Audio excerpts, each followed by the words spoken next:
technically now live. You can do your favorite thing in the world to do is say hello, Wonderkins. Are we visually live? Because sometimes we're not visually Yes. live. Hello and welcome to Wednesday night at the ICL. I don't know what Wonderkins are, so I will not be saying that because I don't know what that means. Just kidding. You think this is the Wonder Dojo, but we are here for a very special edition of the ICL. So welcome, everyone. So we'll go around, introduce everybody. You know everyone, but we're still going to introduce them. So we'll start. We're going to do popcorn. I'm going to choose one person. You're going to choose the last person. It's going to be lovely. So welcome, Rudos. How you doing? How's your night? Hey, Katie. Happy to be here. I haven't seen you since we did the fun Scorekeepers in last week. Yeah, it you was won. a great time. So you dropped the mic. You said, I'm gone. I don't need to really do anything else ever again, really. No, not at all. Thanks for having me. Always a pleasure. Absolutely. You're not popcorning. Oh, I have to popcorn somebody. Okay, Yeah. sorry. See, that's what happens when I haven't played I know. the game You're before. like, I'm a winner, and winners don't have to do things like that anymore. Let's swing it to... You have to forgive me. I don't remember everyone's on-screen names. Is it Sasuke? Sure is. Sasuke Yeah. Uchiha Okay. of the Hidden Leaf. Popcorn to Sasuke. Boop. All right. Hey, guys. Sasuke, yeah. Just excited to be here. Really excited for this week of the ICL. It's the Portal versus Love to Lore. Hype matchup. I'm really excited for it. And then I'll pass it on to Lycus. Oh, no, she's muted. No, we were doing really well, guys. Up until this point, no errors. Still muted. It's Uh-oh. not in my power. She's speaking to the void. No. Hi, everybody. My name's Lycos, and I'm here to say hi. Is that helping? Is that dubbing? Okay. That sounded exactly like her. I saw the thought it mute was on her. and off for a second on her thing. It could just be from her actual mic setting. Like the mic itself is muted. There's usually a switch. Mine and it glows red. 1 second. I'm just working on my mic real quick. Let me check these wires. Hello? Keep ventriloquizing. and come and Yeah, okay, we'll go around. We'll go around the block. She was talking to us earlier. She was. So we know she can talk to us. It's just when she chooses to. And that's good, But we got, the wonderful, the wickedly. I'm never gonna stop doing that bit. Anyway, we got Judge Phil, who's not here to judge. He's here to have fun. So this is Fun Phil. Welcome, This is fun, Phil. Phil. Yeah, this is Lorcana player Phil. This is not Fun Phil is here to party. Hey guys, Fun Judge Phil Phil here. hit the button. Just here to hang out for a little bit since I got a little bit of time before my own league. Ooh, what are you playing tonight? They convinced me I'm gonna play Blurple. Ooh, nice. Everybody's doing it. Yeah. It's like everybody is like, oh, well, maybe I'll do some blurple. I had it sleeved up before Ed played it on Monday, but and I'm not playing Ed's list. I'm playing a different list. But I Ed just wanted copied to you, show is it. what I'm hearing. No, Purple's in a really good place right now, honestly. And then Lycos, is your mic ready? Is it? I don't know. Can you guys hear it me? is. There you Yes. Oh, perfect. So I am Lycos 14. I like to make a splash entrance sometimes, but I'm here excited to talk about the Portal versus Love to Lore. So, woohoo. Right, well, does it say it better not still say Elden Ring, right? To be fair, sometimes we just can't forget Elden Ring, It's something that's really hard to forget. I changed the thing, but we are streaming to Elden Ring. I'll fix that. Are you able to stop it? Because we are certainly not. It does say Elden Ring. Yeah. Oh, because that was a okay. tag. Oh, whoops. All right, and it's been a good night. That's it. This will be a lot more serious if we're playing Elden Ring tonight. Yeah, Elden Ring guys can't hang because we were in the Elden Ring. Okay, now it does say Disney Lorcana, so that's quite exciting. But yeah, so it is like you mentioned, we have the Portal, who I was gonna say where everyone's from, but honestly, I don't know where the Portal's from, and Love to Lure is from everywhere. You could be on Love to Lure. Anybody could be. It could be anywhere at any time. Oh, we got rated by JDZ Quest. The best quest players are here. Everybody, spam the JDZ in the chat. JDZ. I like to do that in any stream I'm in, as I just hit them with the JDZ. I need to lock in, apparently. Yeah. Listen, we were locked out. Now we're locked in, and you're all here. So now it's a party. Manchester. No, I don't know. I won't do it. I don't know what's a Manchester accent. Red Rose, hit him with a Manchester accent. I believe that's more like proper British. Like, No, "Hey, this I'm is Connecticut. Oh, this is. Manchester. Oh, I thought you meant like. No, this is Manchester. That's Not- I was not thinking a Manchester crikey, United governor. as well. This is get some I'm not really Dunkin'. sure what that is. Get some Dunkin' in Dude. I was Connecticut. waiting for some soccer hooligans. That was Scottish. Dunkin'. Dunkin'. Give me my Dunkin'. Anyway, whatever. We're close. Dunkin'. So we're gonna go ahead. New England accent can't, but I do love talking to Kylie and Dan because they're fine, they're normal, and then they're like water, and you're like, oh, it's beautiful. Their accent's not there, and then they're like, oh yeah, my daughter's drinking water, and you're like, that's art. That is an artisanal word that I just heard. So I truly love East Coast accents, but we're not here to talk about the East Coast. We are a little bit because we got Manchester. Sorry, I don't know how to say Manchester in an accent. I'll Google it later. But we'll go ahead and do the lineup here, and we're starting with RJ. So RJ, that's a lot of accolades. This must have been before I said 3. He said I got 5 bullet points here. So we got 4 SCG Con top 8s. 2 5K top 8s, 11 for 12 set champ top 4s. One didn't go so well. 2 Let It Goes at DLCs, and then Connecticut's second best Lorcana tournament organizer, second to Bailey and Kensaku. So it's good that he leaves some room here. But either way, this is RJ, and obviously there's one of his stitches, not the one where he did not get a top 4 because we don't talk about that one. It's really one. It's like we don't talk about Bruno. Ursula's. Yeah, exactly. We don't talk about Bruno. We don't talk about that one time he did not win. Of course not. See, I don't even know what you're talking about. See, here's the other person. See, Yeah, this one is one where he said, "Can I use this picture?" And I said, "You sent it." So here is. We're gonna go ahead. First, I was introduce this Flavor Flav inspired gentleman. Wow, I absolutely adore this picture. Oh, okay, yeah, there we go. Okay, so this. Did we move? We're not even going to talk about RJ. No, the thing. Or is that hurry? Oh, okay. Studio. I thought mode you're like got me. censored. Studio mode I got was like, oh, I kind of like the photo, but maybe Cut maybe the it's too much. films. All right, so this is Zachary from The Portal.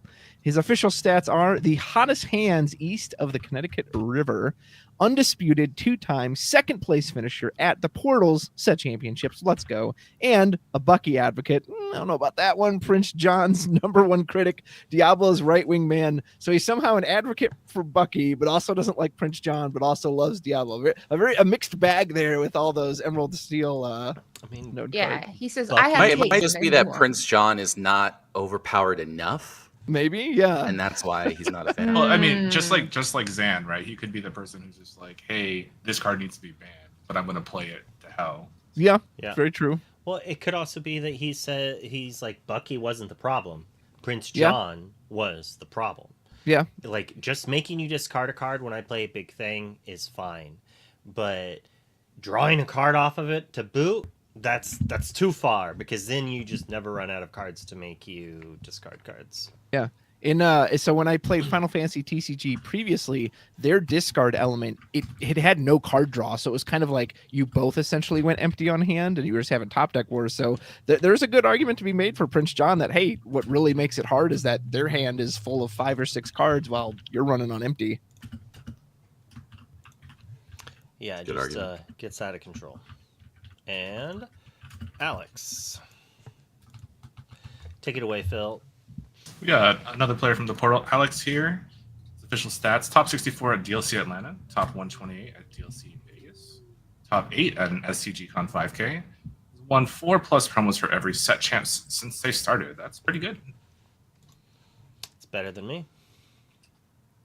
Yeah, that's Because like his, that's Let a It Go full time and- job. That is Yeah, like that's that dedication. person's hustling. They're like, I have plans this weekend. What weekend? All of them. Yeah. I mean, set champs come around. I think this time around I'm booked for like all but 2 days of set champs just to judge them. So I can understand the hustle. Do you get judge promo? Like, do you get some of the promos as like as a judge for the events, or are you just going to judge? the I've kind of joked now with some stores, and I'm like, listen, you guys get 40 promos, like the ones that you can hand out now for this event. Generally most stores, and not saying they couldn't pull the numbers, but because where I'm at, there's just so many stores around me that the players can go anywhere they want to do a set champs. Like you're Right. probably not going to pull 40, and if you don't pull 40, can I have one? That's pretty much where I'm at with them. Yeah, that's. I think at the very least, I think my dream is that judges get like a stamped judge promo. But That would be nice. You know, we'll take what we can get, which is like, can I have one, please, please, And please? first up for Love to Lore, Tegan Ross. Let me zoom in so I can read. Producer of the Disney Lorcana Battle of the Bay tournament. Have you been able to go to that, Phil? No, that's in NorCal. I mean, Yes, my It's thing only for those 4 tournaments, hours. it's like I- 7 or okay. 6 hours, right? it's like 8 hours drive, but Yeah. I don't mind going to events as long as I'm not going to neg. And I'm not a player, so generally, you know what I mean? Like, if I'm going to play, I might neg, and I feel like, I don't really want to travel that far. It's got to be a fun trip. You got to be with a bunch of people to really make it worth it. That's true. No, I mean, if I have a bunch of friends 336. going, I'll go. Oh yeah, it makes a trip. It's all about the gathering. 336th place at DLC Vegas, caster and YouTuber.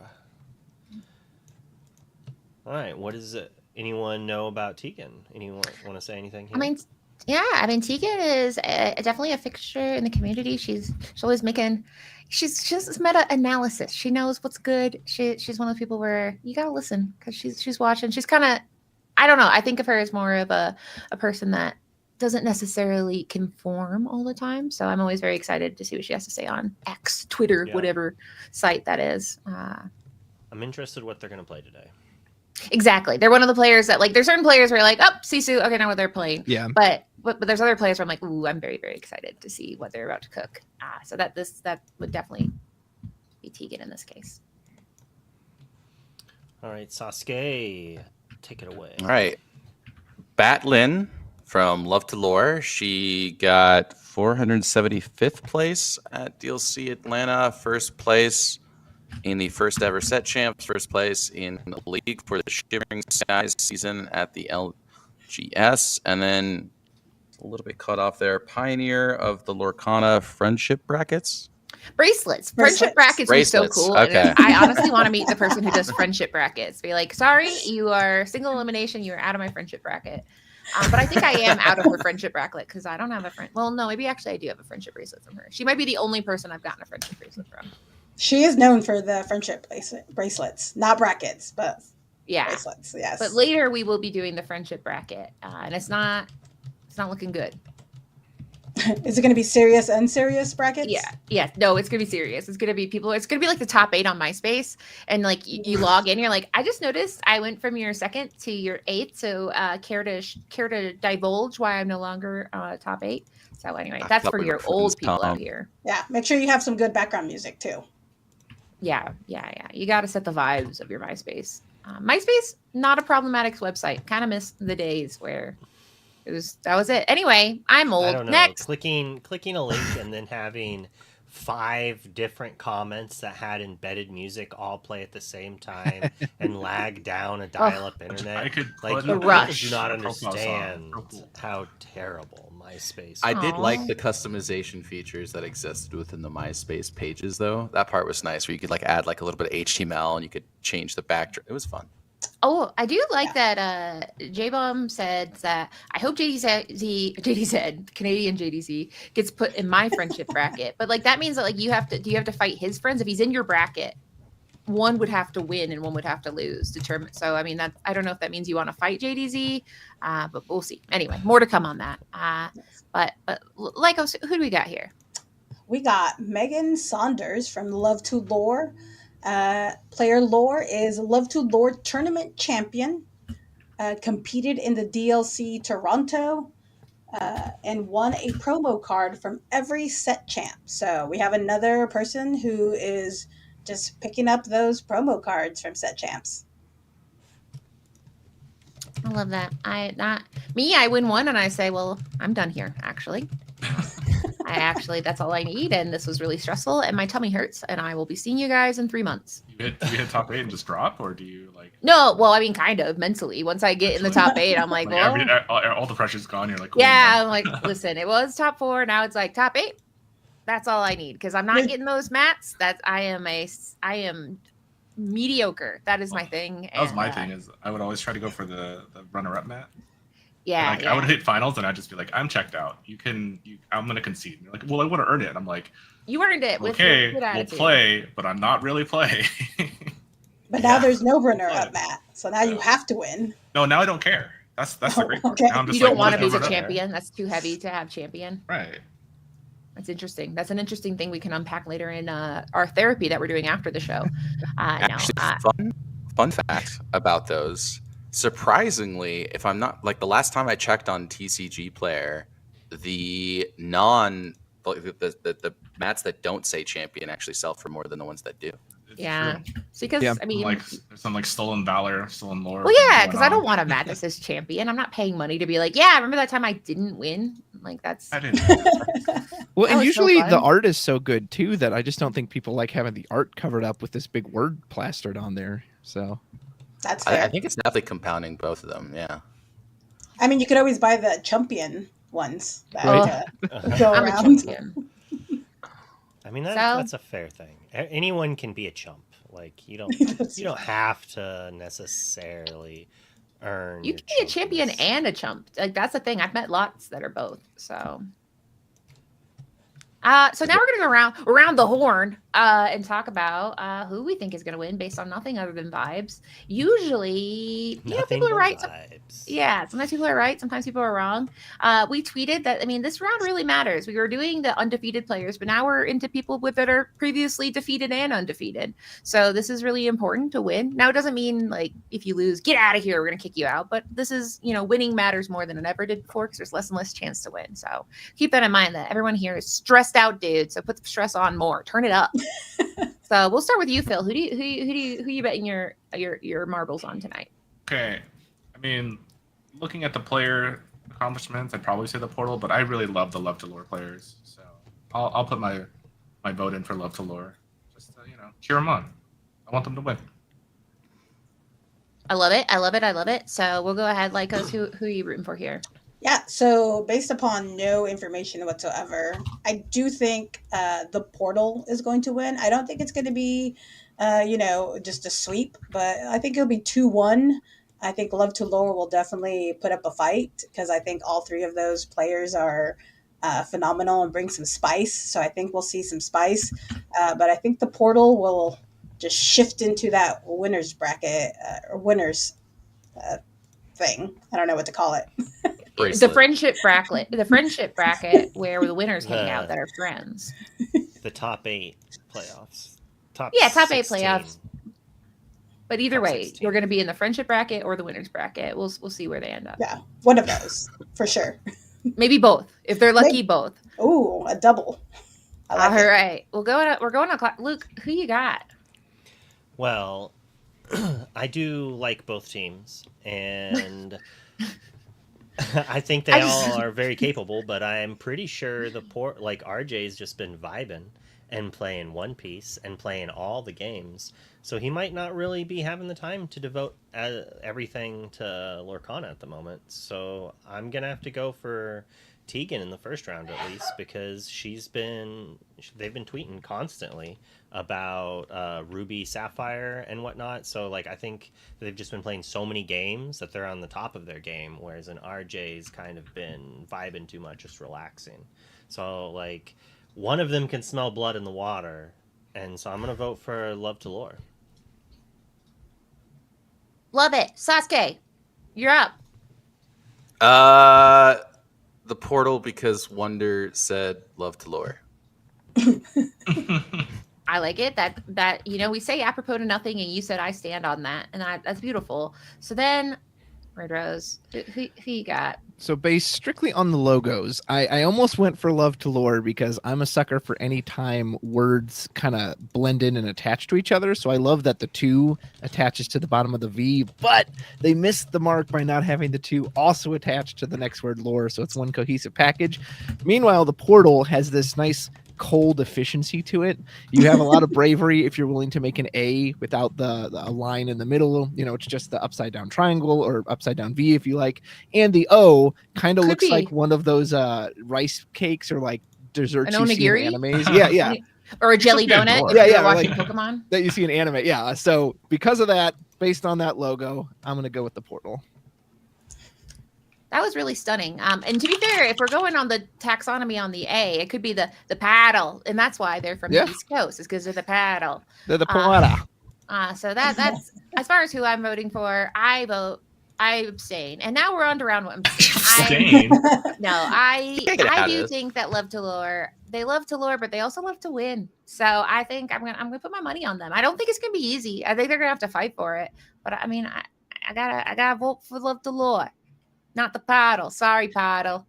So we're ready for what? I think Ignore you? What? That okay? the voice is Okay. gone.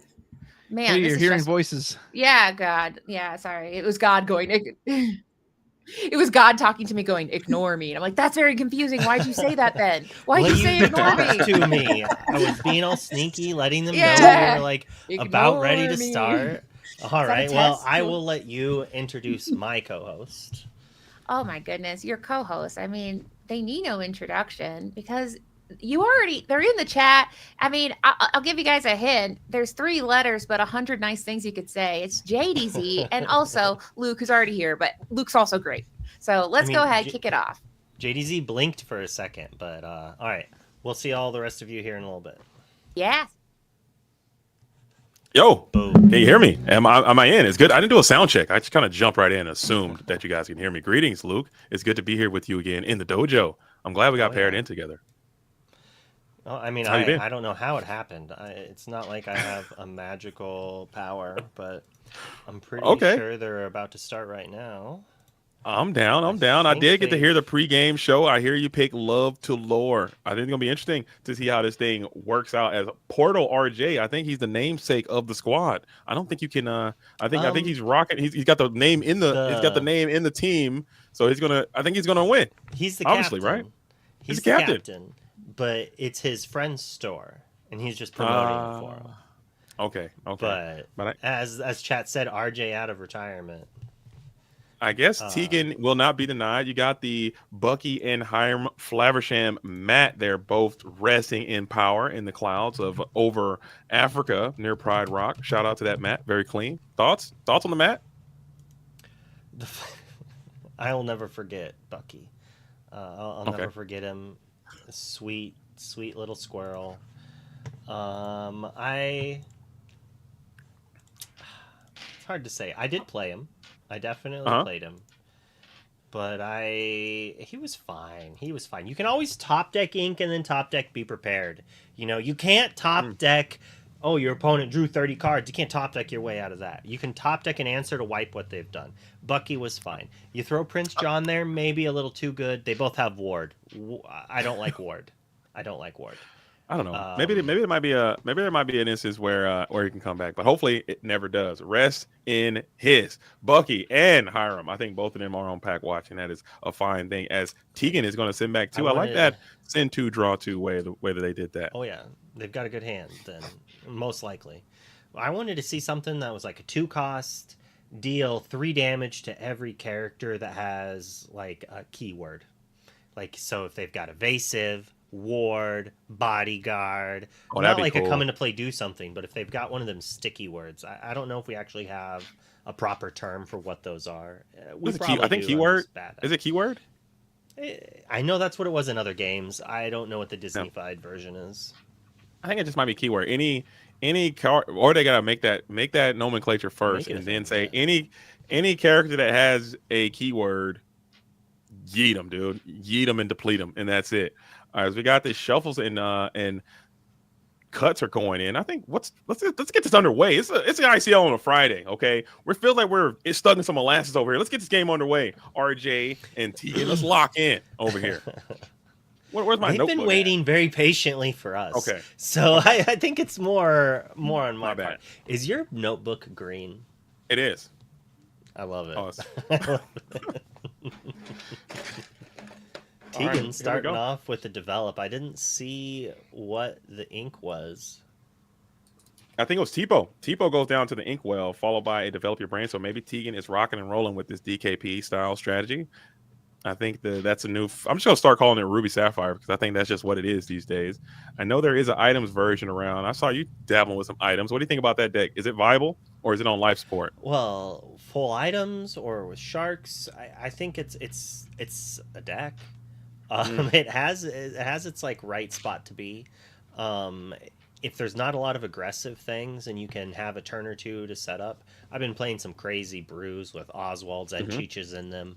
Obviously, that's not what everyone else is running, but you're given a turn or two, you can just do some crazy things with Workshop. It just draws so many cards. But Absolutely. I would assume that Tegan is on more of a DKP style variant, playing with Sharks. And For sure. So it looks like we are going to go ahead and sail the Azurite Sea here. Sail. We're gonna. Did they put another ink down into the inkwell? Yeah, Tegan has 3 ink to RJ's 1, meaning Tegan won the die roll. They definitely got it. And as soon as they played the develop, it's like, oh, it has to be the action version. You're not going to be playing that if you're relying on workshops, most likely. You're going to want something that interacts with that synergy more. Whereas if you have Sharks, develop in the late game also says gain a lore, right? So it's a little bit better there. RJ having the aggressive start, and, well, it's not like Tegan's going to play a Flaversham that can't outperform the Flynn Rider. So we're probably going to see something put more strength in play than Flynn. But if Tegan was just sitting on, say, how far I'll go, like, they could be in a world of pain. And I think this Flynn Rider is actually in a good position as well. I think he's in a good spot coming back into this meta. I know Steel Song is in a very, very comfortable place, but this Flynn can kind of go crazy here in this deck unless you put this Grandma Tala out right now. I think if you like I said, if you take a how far I'll go here, Flynn goes for 3. You're loving that, and then maybe he can get into the Maui the next turn. But what do you think about Flynn? Can he find his way back into the meta? Because I know people have cut this guy all the way out of the game. Oh man. Sorry, I blinked for a second in thought, and it's the how far I'll go, and it's like it's not what they wanted. For sure. I mean, a character would have been nice there. I think good. any character that you could play here, maybe I would even play the Super Goof would have been nice. You could take down the Chernobog followers and then be able to contest this Flynn trigger, but you did miss, and Flynn goes for a nice comfortable 3. I haven't seen that happen in a long time. As we'll continue to quest up the Chernobog follower, probably it would be ill-advised to put this Flynn exerted, as you'll just leave that bad boy up. And we're going to bounce another Fox, too. So now Flynn can even withstand a Grandma Tala here. Yeah, Tegan, what she really needs is a Maui. Like, she's sitting there like, please, please, please, please.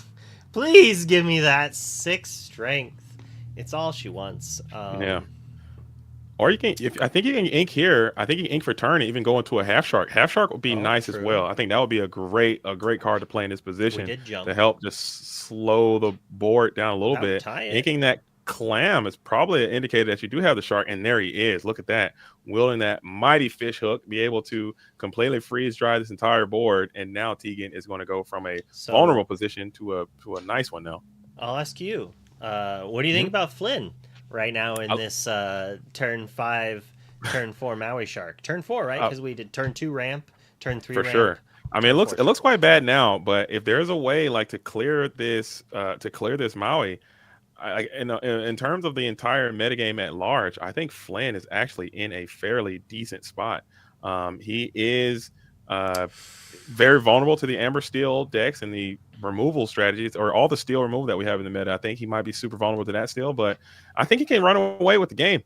I think he's still okay to play. As we're going to ink the evasive Moana and play another Chernobog follower. So you now can't quest. You got to kind of sit here and stare down this shark. And Tegan is going to continue to build momentum as they are holding on to 4 cards in hand. Yeah. The world is hers.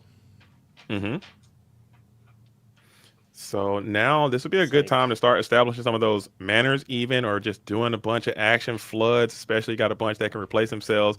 Sapphire Coil is also in the deck. So that's an interesting tech, bringing Sapphire Coils this turn. We're double dipping too. Interesting. Which triple items? Maybe you're trying to play a Scrooge for free, perhaps.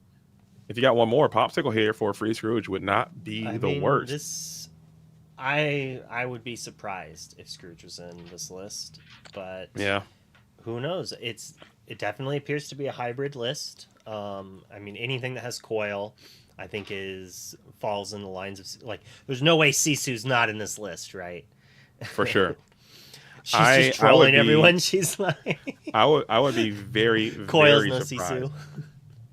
It would be I a would be first. very shocked, surprised. But like I said, I'm shocked to see the coils and the Vitalosphere in the deck, and those are so Tegan does take a little down tempo turn to set up all those items, and now you have to be very fearful of a secondary shark coming in with the Vitalosphere. So even if you can clear this one, is that even the best thing? As you're going to take some time to sing the friends on the other side with the Madam M Fox, are you just giving up this Fox for the shark?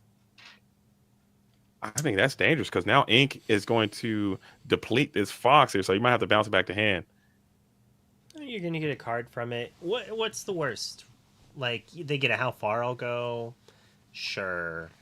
And if we haven't inked yet, I don't know if we've inked yet, actually.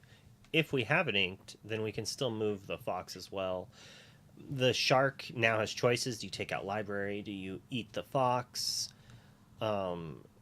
It also allows a Peter Pan to come down. Like we saw the evasive Moana, so it's highly unlikely that Peter Pan is not in the deck. So then that gives us this weird world where Peter Pan could come down and then trade with the shark. Okay. And at this point, it's like, if there's a Peter Pan, then we can even quest with the Flynn.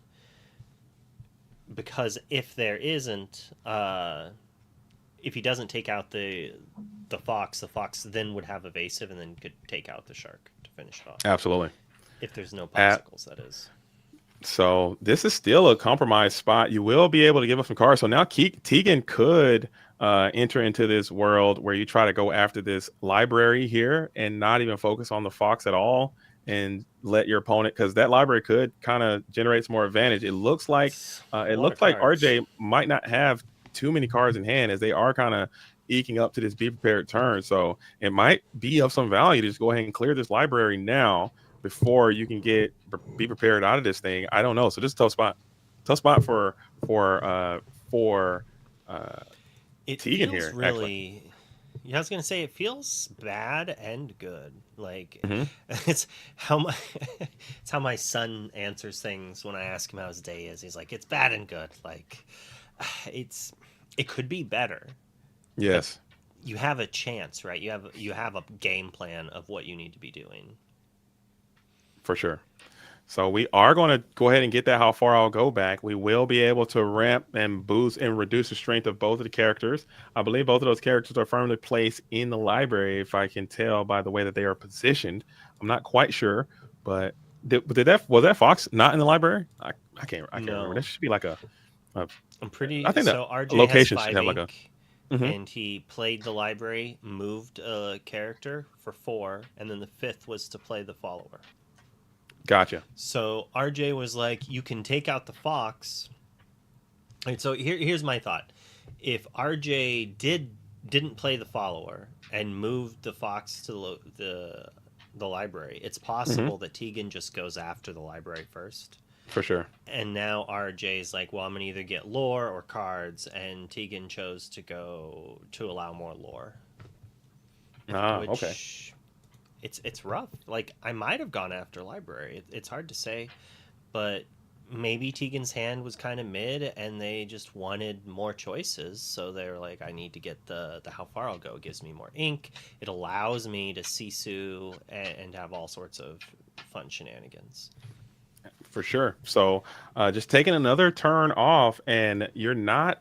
The shark is kind of carrying this entire board right now, and you're not really advancing your position. You are gaining your resources. You are moving your spot along, but you're still kind of in a okay adjacent spot. We'll go ahead and put the Chernobog into the library. We'll draw 2 here, and let's see what this is going to do. You are kind of getting into be prepared turns yourself.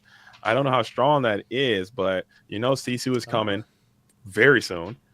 I think it's decent. I don't know if they have any other. Maybe Dragonfire here will be pretty neat if you had that. A Dragonfire would be pretty cool. I know this deck can play it sometimes, as Genie is also going to be deployed. Yep. Like, Tegan may or may not be on Brawl. It's kind of going in and out of popularity right now. People are saying that like if you have to brawl a Diablo, you're in a bad spot. It's better to maybe like, at least for Ruby Amethyst, they'd rather take it out with a Genie or an Elsa than having to skip a turn on that. Especially if I'm developing other threats at the same time, it's punishing for them as they're doing it. So they've been pretty happy with not having to play Brawl if they don't have to. Absolutely, absolutely. So still pretty stalemate. I think this is a very okay adjacent position. We have the Vitalosphere, which is going to be cracked. So now you have the Maui Half Shark, who's going to be available to take out this library, which will open up some crab genie shenanigans that you can do to clear this Maui Half Shark. Certainly, Tegan has another Maui Half Shark that's kind of looming in the breeze here. As never mind, the Brawl is going to come down to just free the world of this genie. Shark gains another lore. So I think this is a classic case of where Flynn Rider needs velocity to maintain itself. And Tegan, they stole it. She was just like, no, not today. I'm going to play a 6-drop 2 turns ahead. Like, ramp is insanely powerful. And you just continue to just keep, and that's the thing that's about this Maui Half Shark. If you just don't do anything about it, if you're not advancing or you're not clearing or if you're not taking these negative be prepared, you can just sit here and just keep spamming these actions and just win off of that. I mean, Power's Life exists. Eventually, it's almost inevitable. Tegan will get to those cards, and it's going to be up to RJ to try to figure out a plan to get this shark off. I don't know what other shark answers you may have, like Medusa won't work. Lady Tremaine here will be phenomenal if you can get that, because Tegan has not put another character down. Pretty good.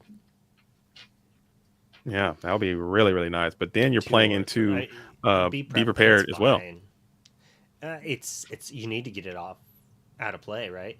If Tegan is just going to play a couple actions each turn in quest, that's 3-4 lore while developing, right? Oh, look at this guy!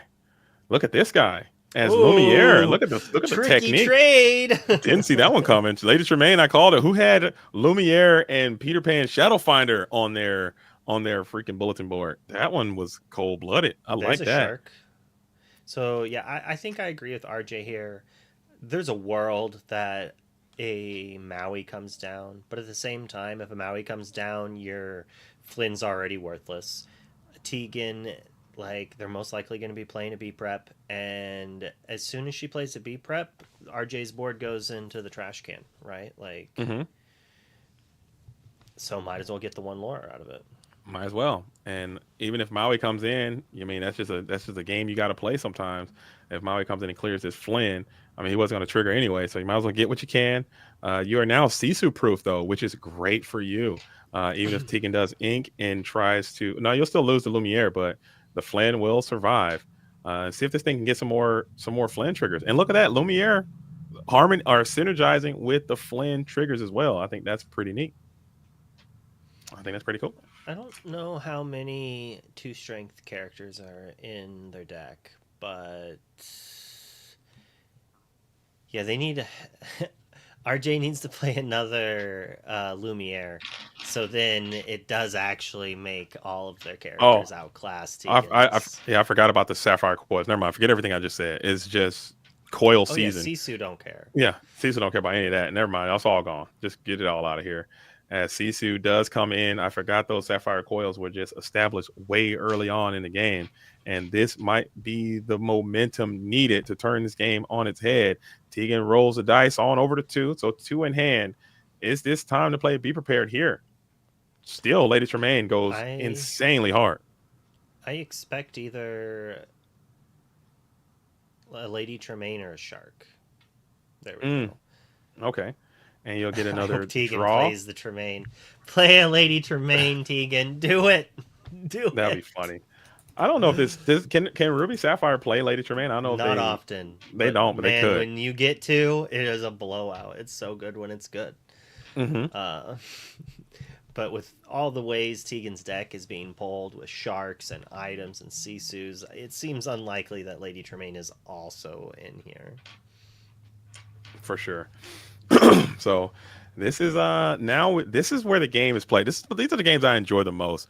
I think this is still kind of a toss-up. Like I don't know whose spot I would prefer the most.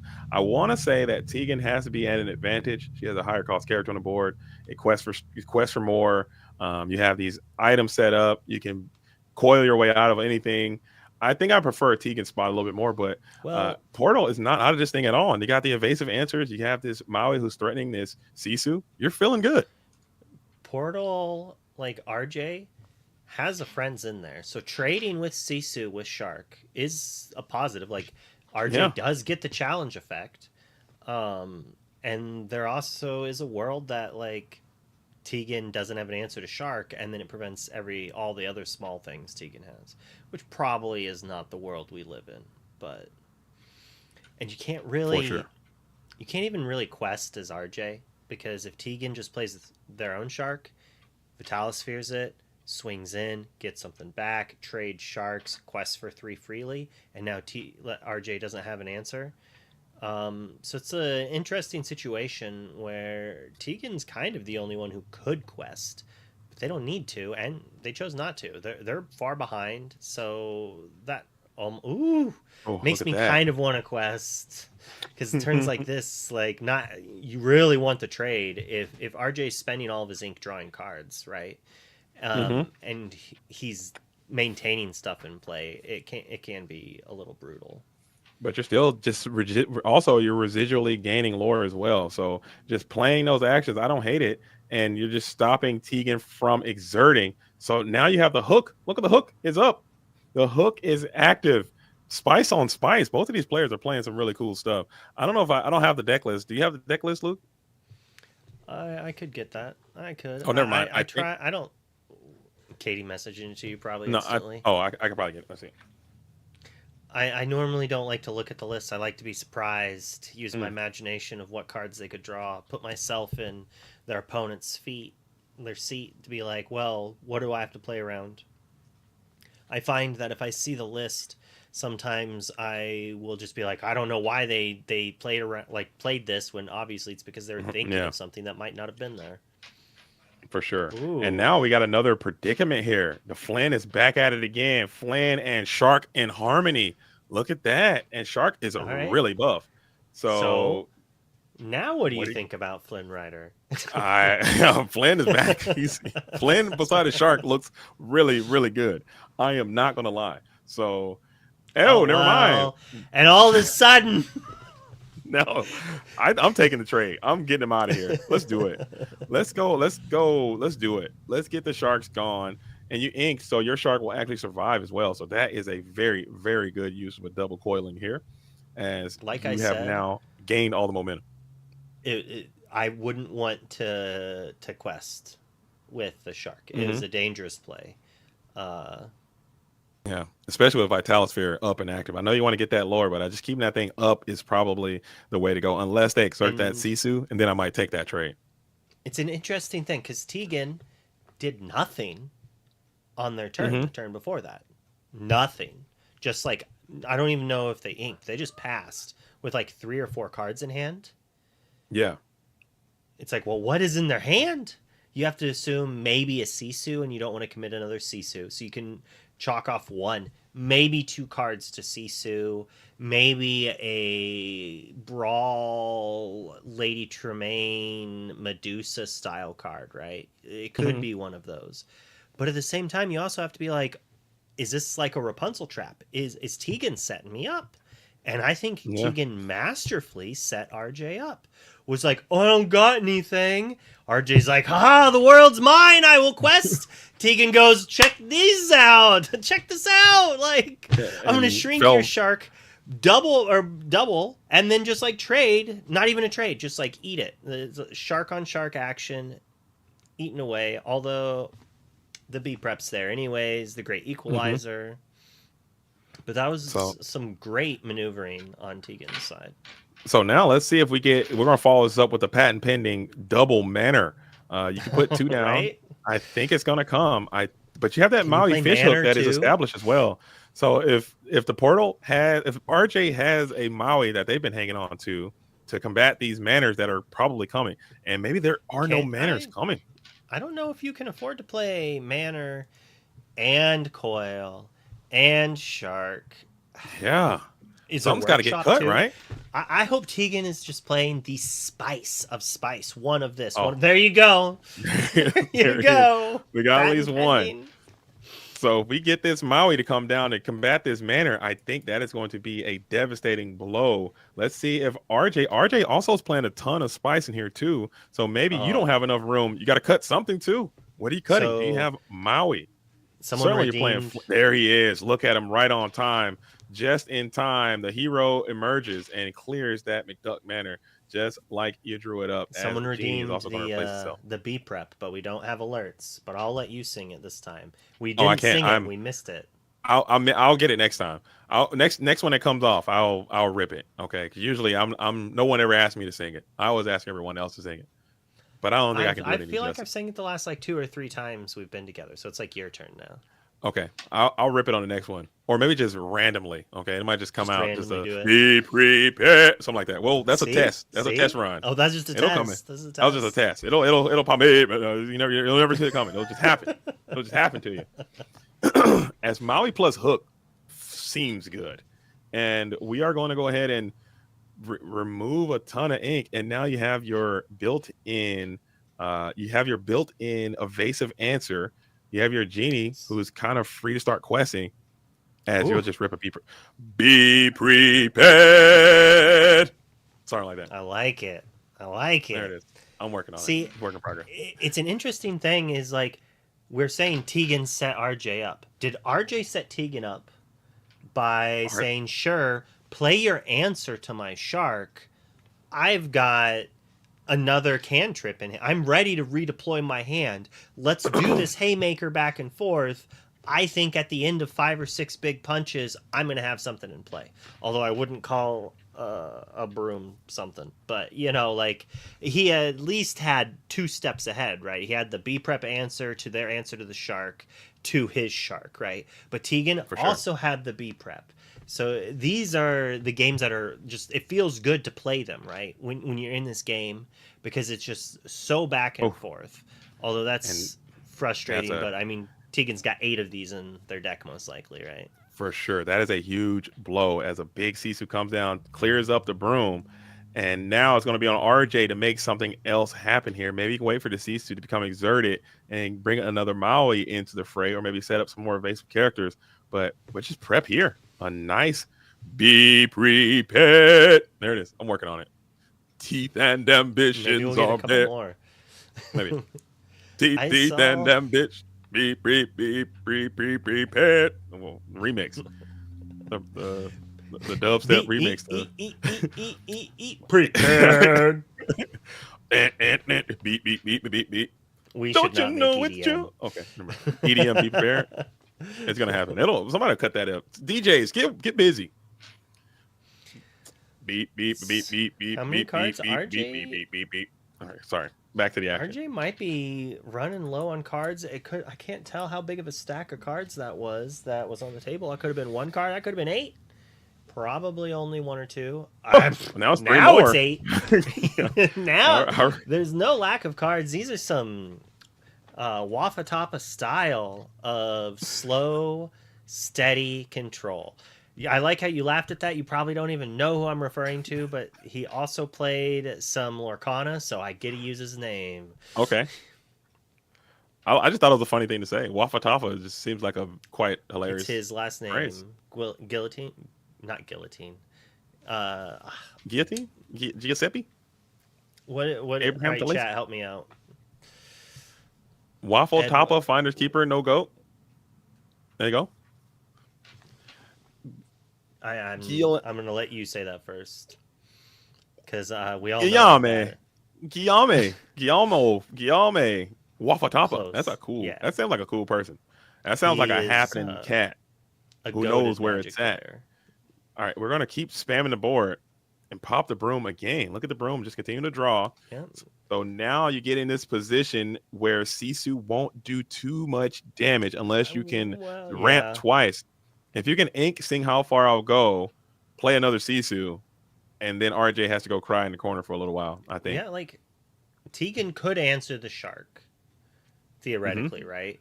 But doing so does leave the two Lumieres.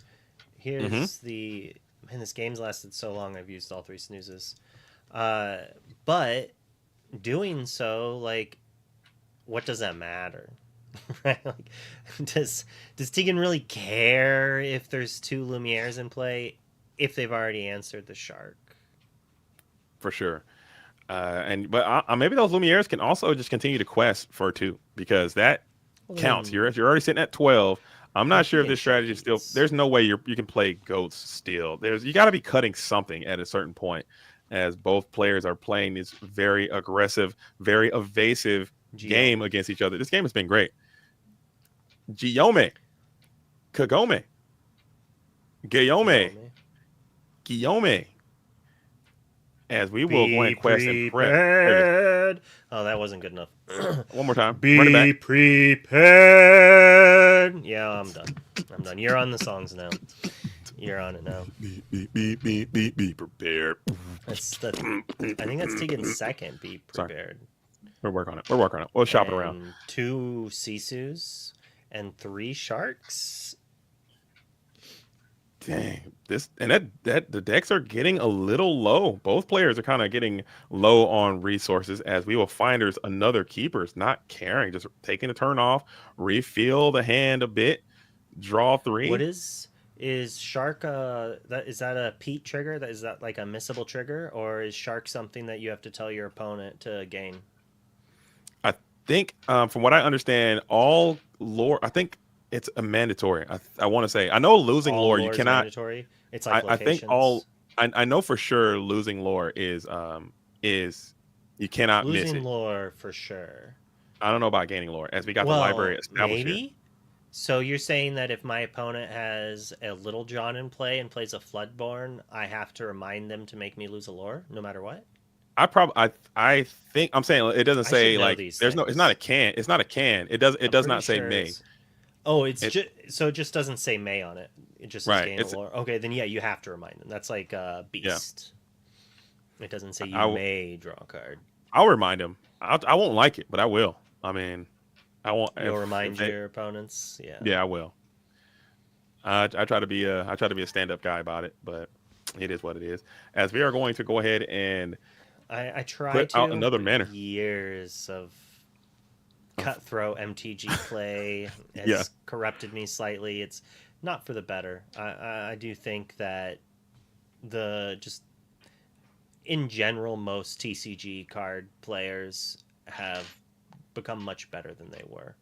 Like the area, the people who were there, the way they treated people from my youth is just drastically different, and that's Absolutely. a good thing. Definitely a good thing. I agree. Maui comes in with the hook. Look at this Maui hook, man. I am actively being sold on Maui fish hook right now because that is looking really, really good against these manners. I'm talking cleaning them up. They have not gained a single lore. Typically, these manners will go for at least 2, sometimes like 6 to 8. Tegan will be sitting at 17 right now with these manners if those Mauis and hooks just were not just clapping right like they've been doing. So this is selling. Yeah. The tides have turned in the favor of RJ in this specific situation as we'll continue to develop our brain. What are we looking for here? Another be prepared? I don't know if that's even that good. You've played quite a few be prepared yourself. Sisu would be all right adjacent, I believe, as you could clear most of the stuff off the board, leaving that Maui up. But now you have to fear the library as well, which is going to continue to generate more resources. So if you're watching 2 other people play, do you interrupt their game to tell them they're missing a mandatory trigger? I personally don't. I know people that do, and it always ends up in a fight. I don't. I will not. I'll go call the judge, but I'm not gonna. If I'm just sitting there watching someone play, if it's at locals, I probably would. But if it's at a sanctioned tournament, I will not. I'll go get a judge. I'm not about to interrupt. You should, if you're going to get a judge, you should ask them to stop playing and call the judge. I probably would. I'm sure probably what Phil and chat will about to lay the law down on whether or not to do that.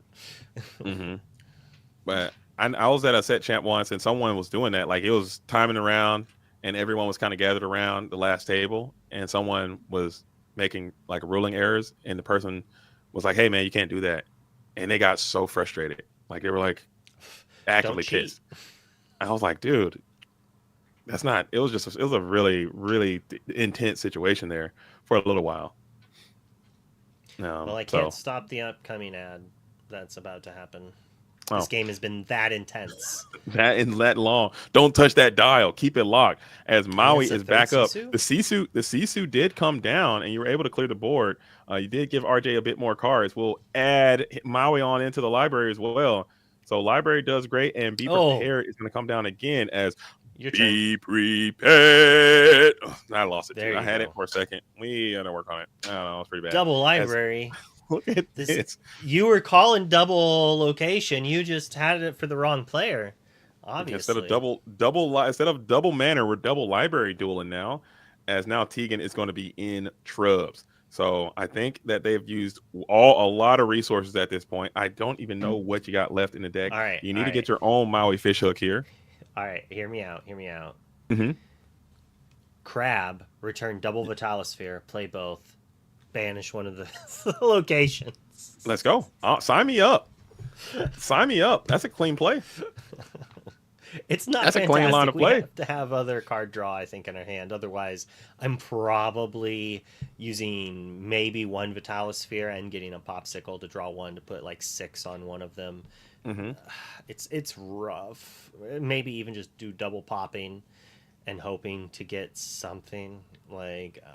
I'm assuming, the last 3 times I've said this, that I've been proved wrong, and Tegan was like, no, I have this too. Mm-hmm. But I'm assuming there's not Hideaway or Cusco, but there very well could be one of each or just one of them. And Tegan's probably digging for it. Here's the line. Crab. If she does it, and you'll go 1-1. So he did not go double Vitalosphere. He just went one Vitalosphere. I don't think they have 2 in there. I think they did. I think there was one more, but I could be wrong. Nope, didn't hit what they needed. Of course, as soon as the ad pops, the game finishes. But it scooped up there. Was there? I think he had another chance. Was there a scoop? There was a scoop there. I guess you kind of knew the writing was indeed on the wall.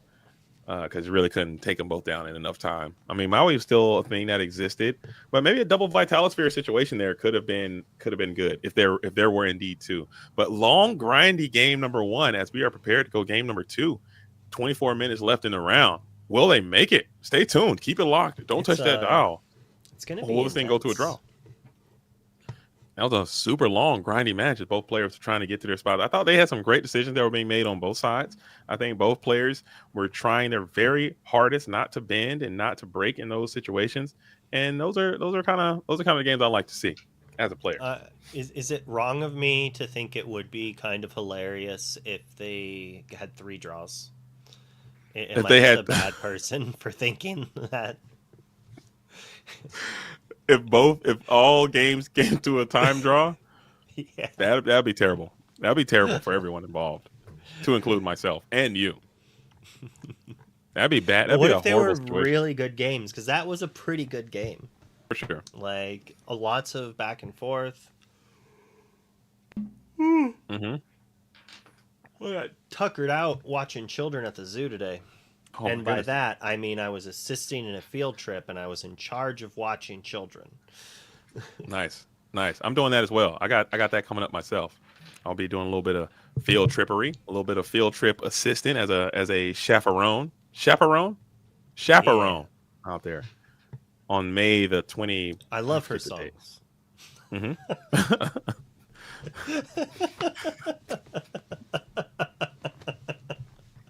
That's what I do. Right. So, I wonder how did Tegan get that little box around the frame there? Do you see that? Coming in from the Discord feed side, there's like a black and white pinstripe box around. I don't know. Maybe it's a new feature. I'll have to check it out. I have not seen that before. Yeah. As we will go ahead and ink a Visions, play a Popsicle. Pass on over. Great opening for Tegan. Love to see that. See if we can get a ramp on too. As RJ is trying to go back to back. I believe RJ was on the draw as well. Yeah, So that's winning on the draw already super important. But I would also be Go for sorry. Go it. ahead. Sorry. I, I was just gonna say traditionally this is not a good matchup for Ruby Sapphire. Mm-hmm. Like you have the ramp and whatnot, you can do some big things, but they have B preps. They've got trade answers, and they've got the capability to try to match your draw. And now you don't even have Flaversham. So Mm-hmm. they have better draw than you most likely if they're playing Rabbit Bounce. But Portal is, RJ's on a more evasive, anti-evasive list, trying to eat up on Diablos all day, right? Absolutely. So that is a great point. If I'm RJ, I'm being cognizant of the time though. So if this thing is getting too long in the tooth and Tegan pulls out to a incredible lead, incredible fast start, and you think it's imminent, I probably scoop there to force a game number 3, because being on the draw 2 times, then going into time, finally getting a chance to be on the play, going immediately into time feels very bad. That does not feel good. So I'll be watching that and see if that's something that RJ does or not. As we're going to how far I'll go here, all the markers are being hit. We will not quest Tipo. We'll just let him survive there, probably playing around a potential, who knows? I don't know what's rushing in on 2 in this deck. Unless he's got more than 2. It's going to be a 3 as Shisu is out there being able to do her thing. Flynn goes down to the Inkwell. So you're not Flynn Sisuing this game. It was entertaining to see the meta kind of be like, Sisu's gone! I can play all the 2 strength characters. I can do everything. It's glorious. And these Ruby Amethyst players are like, well, maybe I Guess should. what? This Sisu looks pretty nice. I mean, I Mhm. already play a Shiftar.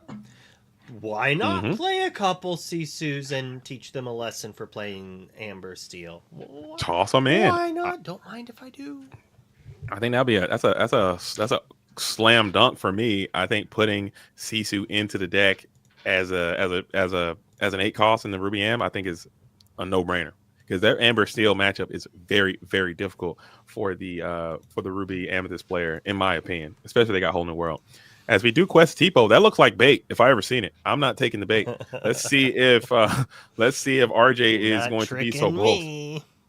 That Tipo looks very bait-like, and it looks like you will take the bait. No, you're just going to quest your own Sisu here, going up to 4 and forcing your opponent, because this looks like a Shark Vitalosphere situation, I want to say.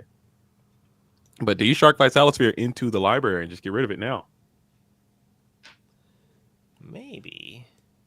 Mm-hmm. I think we can afford to. It doesn't look like RJ's going to be prepping that shark anytime soon. And that's kind of what she wants to be doing.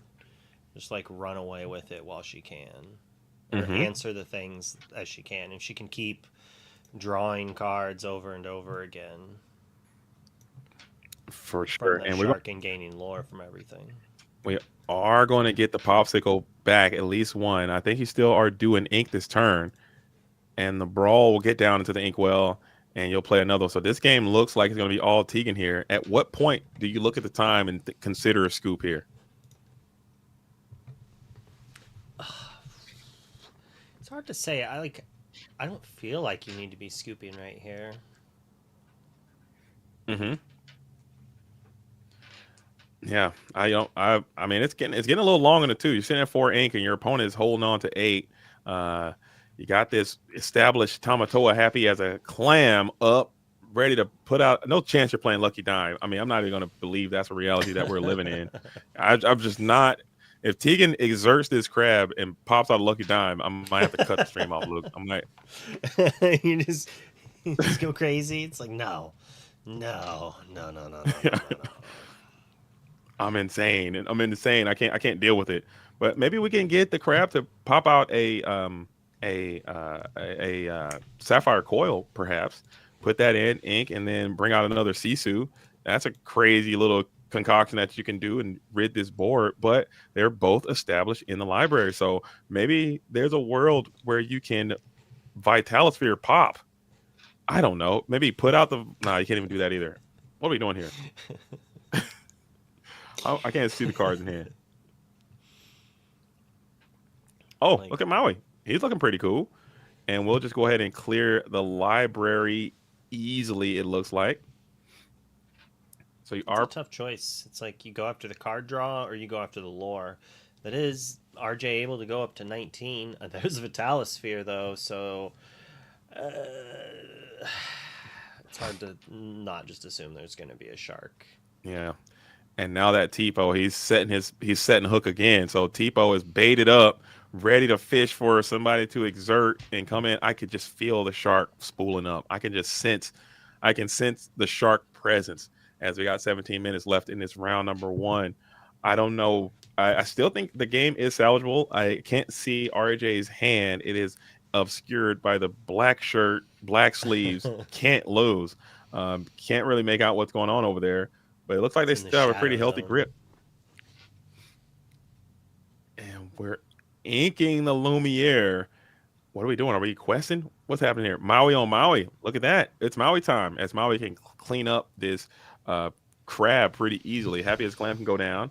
Sisu can go down if you want and just start questing aggressively and just trying to win the game. Maui half shark, who cares? You just send it. No, we won't. We won't send it, actually. We will say nay.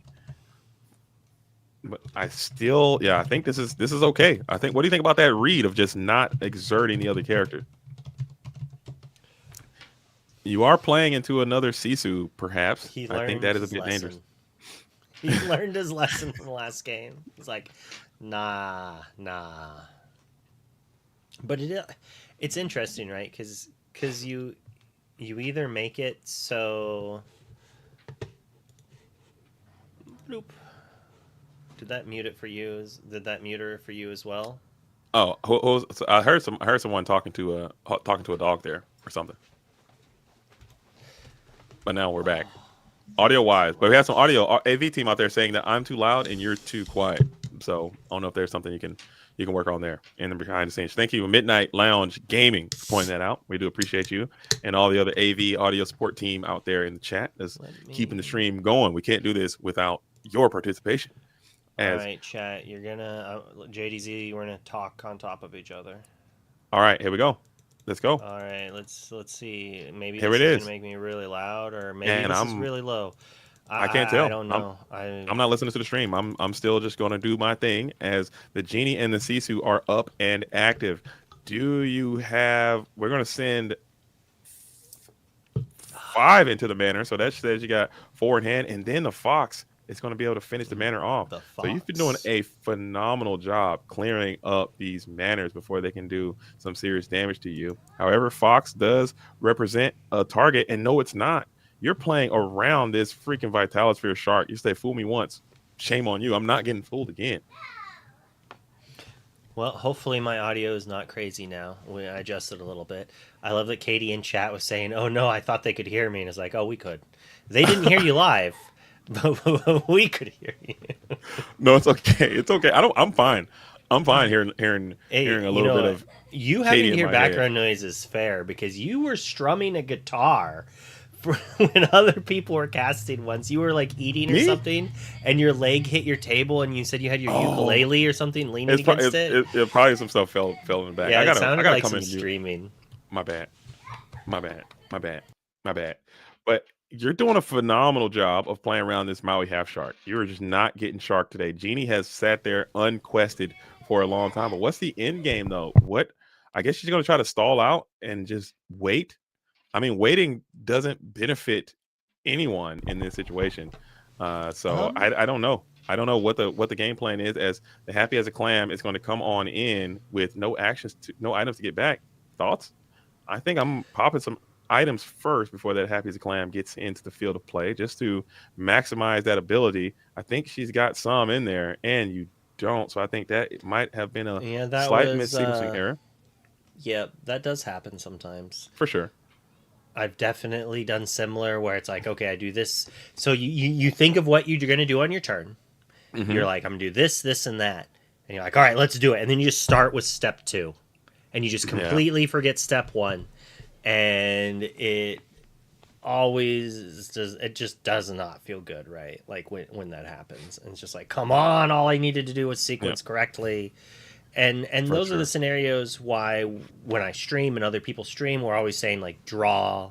We always say draw last when they forgot to draw first, because we're just trying to force it into our mental state to make sure we play our popsicles first. Draw our one card, it could change our play even if you can't think of anything. Like so many times I've been like, oh, I mean, I'll draw first, but I know what I'm going to do anyways. And I draw something and like, oh, I completely forgot I had that in my deck. Didn't even think of that card's implications here. And you just completely change around. It is interesting though, does Tegan have the shark in hand? Is Tegan gonna play the shark or slow roll it to try to get that genie to quest? I think if you don't, I think RJ's been playing around it for so long. Even if you don't have it, you might as well have it. As you are revealing a little bit of information there, we're holding that hand. I see that there's a be prepared loaded on your cards there. You got to flip that bad thing around as you're standing there, thinking about this next course of action. Is it gonna? What do you do here? I don't know. I don't know what you do. I think you just got to keep questing. If your opponent is not going to challenge you, I just play a Sisu at a certain point. Get a Sisu down and just put some pressure in. But now you're also thinking about your opponent with their be prepared as well. So 11 minutes left in this game. This is a game number 2. So this match is probably going to go to time here, I would say, just based on how this game is going. I think RJ needs to kind of. I always think Crab is a 4/6. That was pretty good for RJ. Like this is decent. Now RJ's pulling the trigger. So if Tegan doesn't have the shark, that's like 6 lore missed. Nope, we're not. Right, we're not gonna get another chance. We're gonna keep the Fox loop going as we'll continue to bounce this endless Fox back to hand. And now you can quest the Fox with the Lumiere in play, and that will be able to ward off and withstand. No, now we got Sapphire Coil. Forget I said anything. I keep forgetting about that dang Sapphire Coil. Ban that too. Kita, the love spice it. of life. And that's Look how at you this make thing. sure your coil hits each time. And plays around discard. You activate it, you leave your Haymaker on the top of your deck, you ramp so you can play your Haymaker. Simple as that. Get lucky. And also, Kita, the best thing Kita is some great bait. Like, Kita will incur violence. Someone's going to have to come after Kita. Kita has ward, so Elsa cannot go after her. But you will be, I think you have to exert something. This is fair. Each player made a mistake. RJ forgot about ward. Tegan forgot to banish the 2 popsicles first. The question is Tegan going to is RJ's mistake going to push the ball back into Tegan's field enough for her to take back the advantage lost from not having those 2 cards, right? Because RJ kind of skipped his turn playing this Elsa. I mean, I guess yes, we got to trade off the Maui, which is scary, and now potentially Flynn Rider could be a draw again. And we did see, I think the first ink for RJ this game was a Pirate's Life. So we are going to stack one on top. Comes in exerted. We got Sapphire Coil will trigger. You can reduce that Elsa and go for a Sisu here, and you are on your way. No, you don't have it. Bad. And a second. Okay, so we're double dipping the chip. You got 2 of them in there. And this will also incur a challenge. I think you got to get this. You got to come after this Kita, I think. Even if you get a shark, you're setting up a shark bait. I think Kita's just giving too much value here. I think you got to get rid of it, as we are going to bring out a magic broom, and then we'll bring out another genie. So we're flooding the board. It seems like a different game here in this game number 2. 8 minutes left in time. Both players just continuing to draw and do things. Kita's hanging out there. I think you got to clear it, and you will do so with the Elsa, who is buffed by the Lumiere. So that is why. It's a hot candle. Pushing the tricks in your favor. Getting that character out of the way. Although, I mean, yeah, I guess Shark is still kind of scary. Has Tegan played a Be Prepared this game? No, not yet. I guess that's how Farl goes. I don't think either player has played a Be Prepared thus far. So it's a weird thought, but RJ literally might just be playing for the draw of this game to win 1-0. I think RJ is aware that it's going to be too difficult to have won another game with 11 minutes left, and has maybe just been like, fine, I'm going to try to win this game. I have a lore lead. I'm kind of ahead, and if I don't win in time, then whatever. And if Right. Tegan's able to steal it, then we've got a draw. And RJ, honestly, his position is not that bad at all. I think this is very salvageable, and there is a world where you can win this thing. You're already sitting at 8, but we're getting into some really, really deep terrain, and the card economy on Tegan's side just becomes so high at a certain point, especially when you're sitting at 12 ink. And you got this key that's going unopposed. Sapphire Coil is just going crazy. So I don't know what the status is, as Coil has hit the Fox, I believe, and I think you might have to hit the Genie as well with another ink, and then you can Sisu and clear the entire board. No, that won't work because the Lumiere is putting the Fox at 4. It's at 5. Sapphire Coil brings it down to 3. You have to hit the Fox twice to get rid of it, or you're gonna lose this. And you just leave the Lumiere. Which no, you just have to. Oh yeah, you leave the Genie, but you answer the Lumiere and the Fox. But then your Kita lives. Mm-hmm. Yeah, because Genie cannot clear Kita, so I think that's maybe worth. Mm-hmm. As we're thinking about it here, tight spot with 6 minutes left. Got to send the time police in there because we are in time, and RJ is in a position where they can potentially win this game. And Tegan also is trying to play for the draw as well. I think getting a draw is probably better than getting a. I don't know how we're going to do it here in the ICL. Getting a draw is way better than a loss here for this game, because then you just need, like, I don't think we go down to, like, it doesn't matter who technically wins. Mm-hmm. What matters is, like, games won, basically, for the stats on the board. Because you're just going to get that extra 3 points. So, like, if they each win a round and they get a draw, yeah, it's a draw between the teams. Mm-hmm. But every game is relevant for your standings.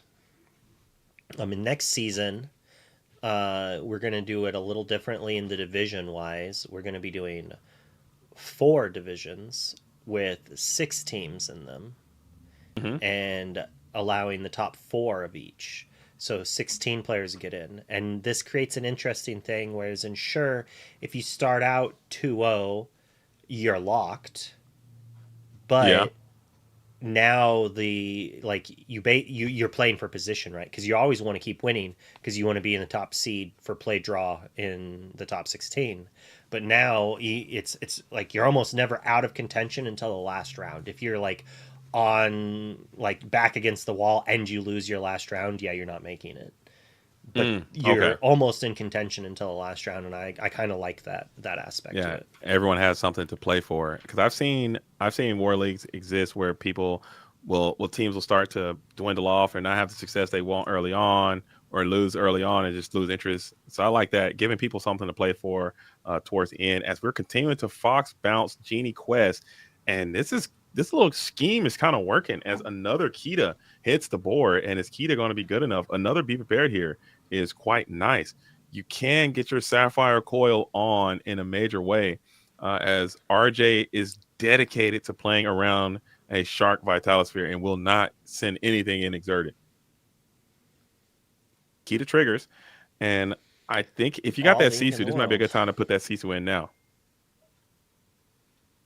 Yeah, I mean, Akita gives us 1 ink trigger. We could ink for our turn. We could even play another How Far I'll Go first, to just make sure we actually fully wipe the board. Tegan counts up the millions of ink we have. And there is the Sisu. So let's see what the decision was made. We have Genie and Okay. Because we only inked once, so it had to hit the Genie. Maybe Tegan targeted the Fox. No, not like this. But if we can't quite hear what got targeted. But if you did not target if you targeted the Genie, I think he targeted the genie. Okay, and he targeted the fox. Fox goes up to 3. I think Yeah. that might have been the discrepancy. I Okay. think she had to target the genie because you need that gone, right? It's a 2 lore threat. You have no way to answer. Sure, the fox trades with Kita. That's frustrating, but we need to try to win this game, and that basically means turning the Sisu sideways and hoping RJ doesn't have anything, or most likely means all right, Sing B prep, play double manner pass. I like that play a lot. I think, but I think Tegan only has 1 card in hand right now. If I'm not mistaken, Oof. Inkwell is flowing over. Tegan but knows what the top card was.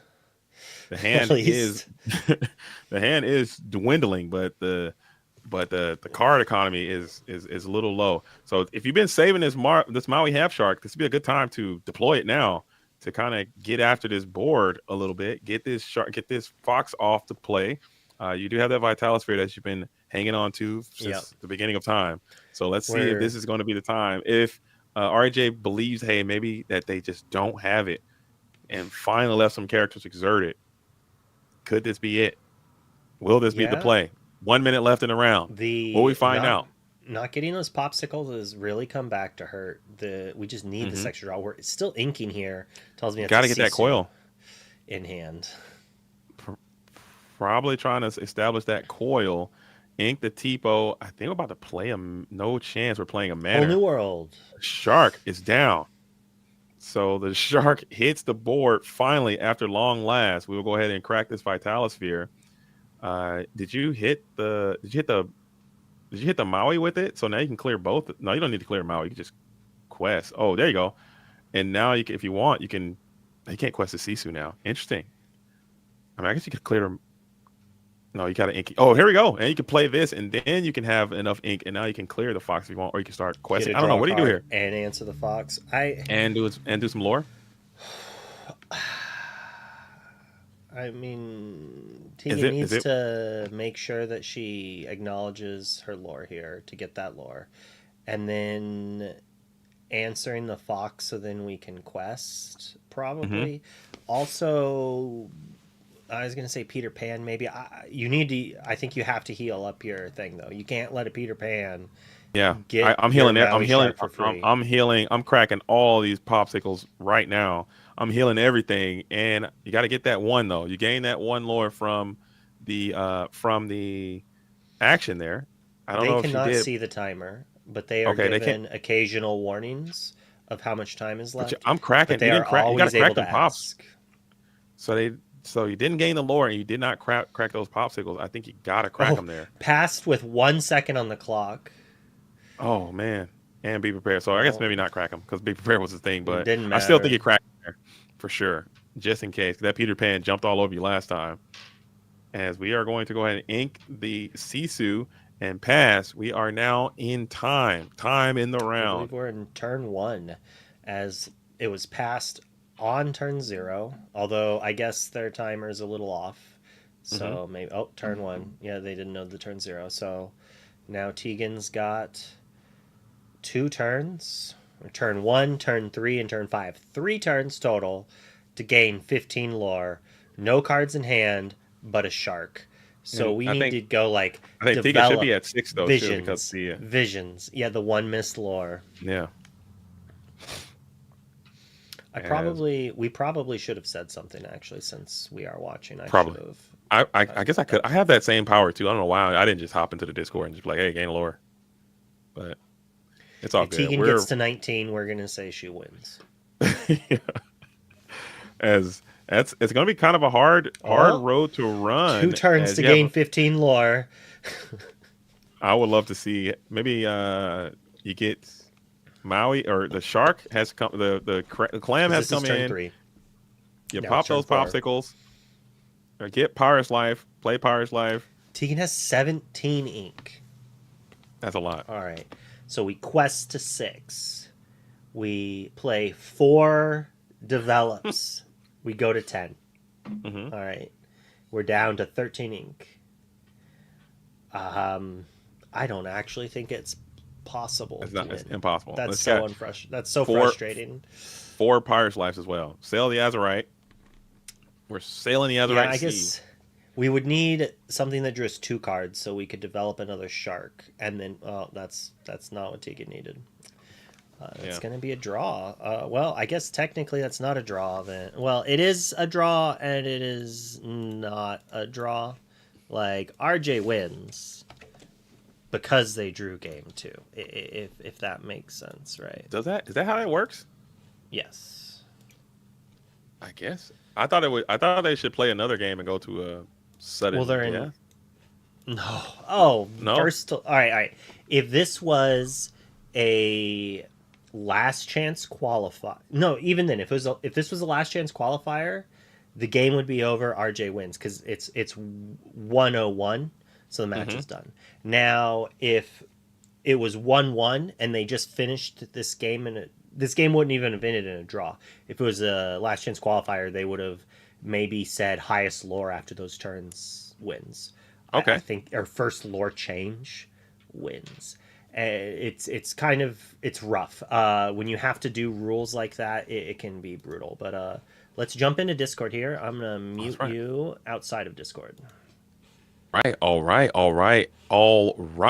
And just like that, we are back, and no one likes a draw. No one likes to have it go into time, but time is something that we have to deal with here in the ICL. But we're going to kick on over to RJ, who took game number 1, playing the Ruby Amethyst strategy. I like your deck a lot. Had a lot of answers to the evasive things, and you had the Lumières in there. Can you just talk about your build, some of the techs you have, and how it's been performing for you in your testing, and how it performed for you in this match today?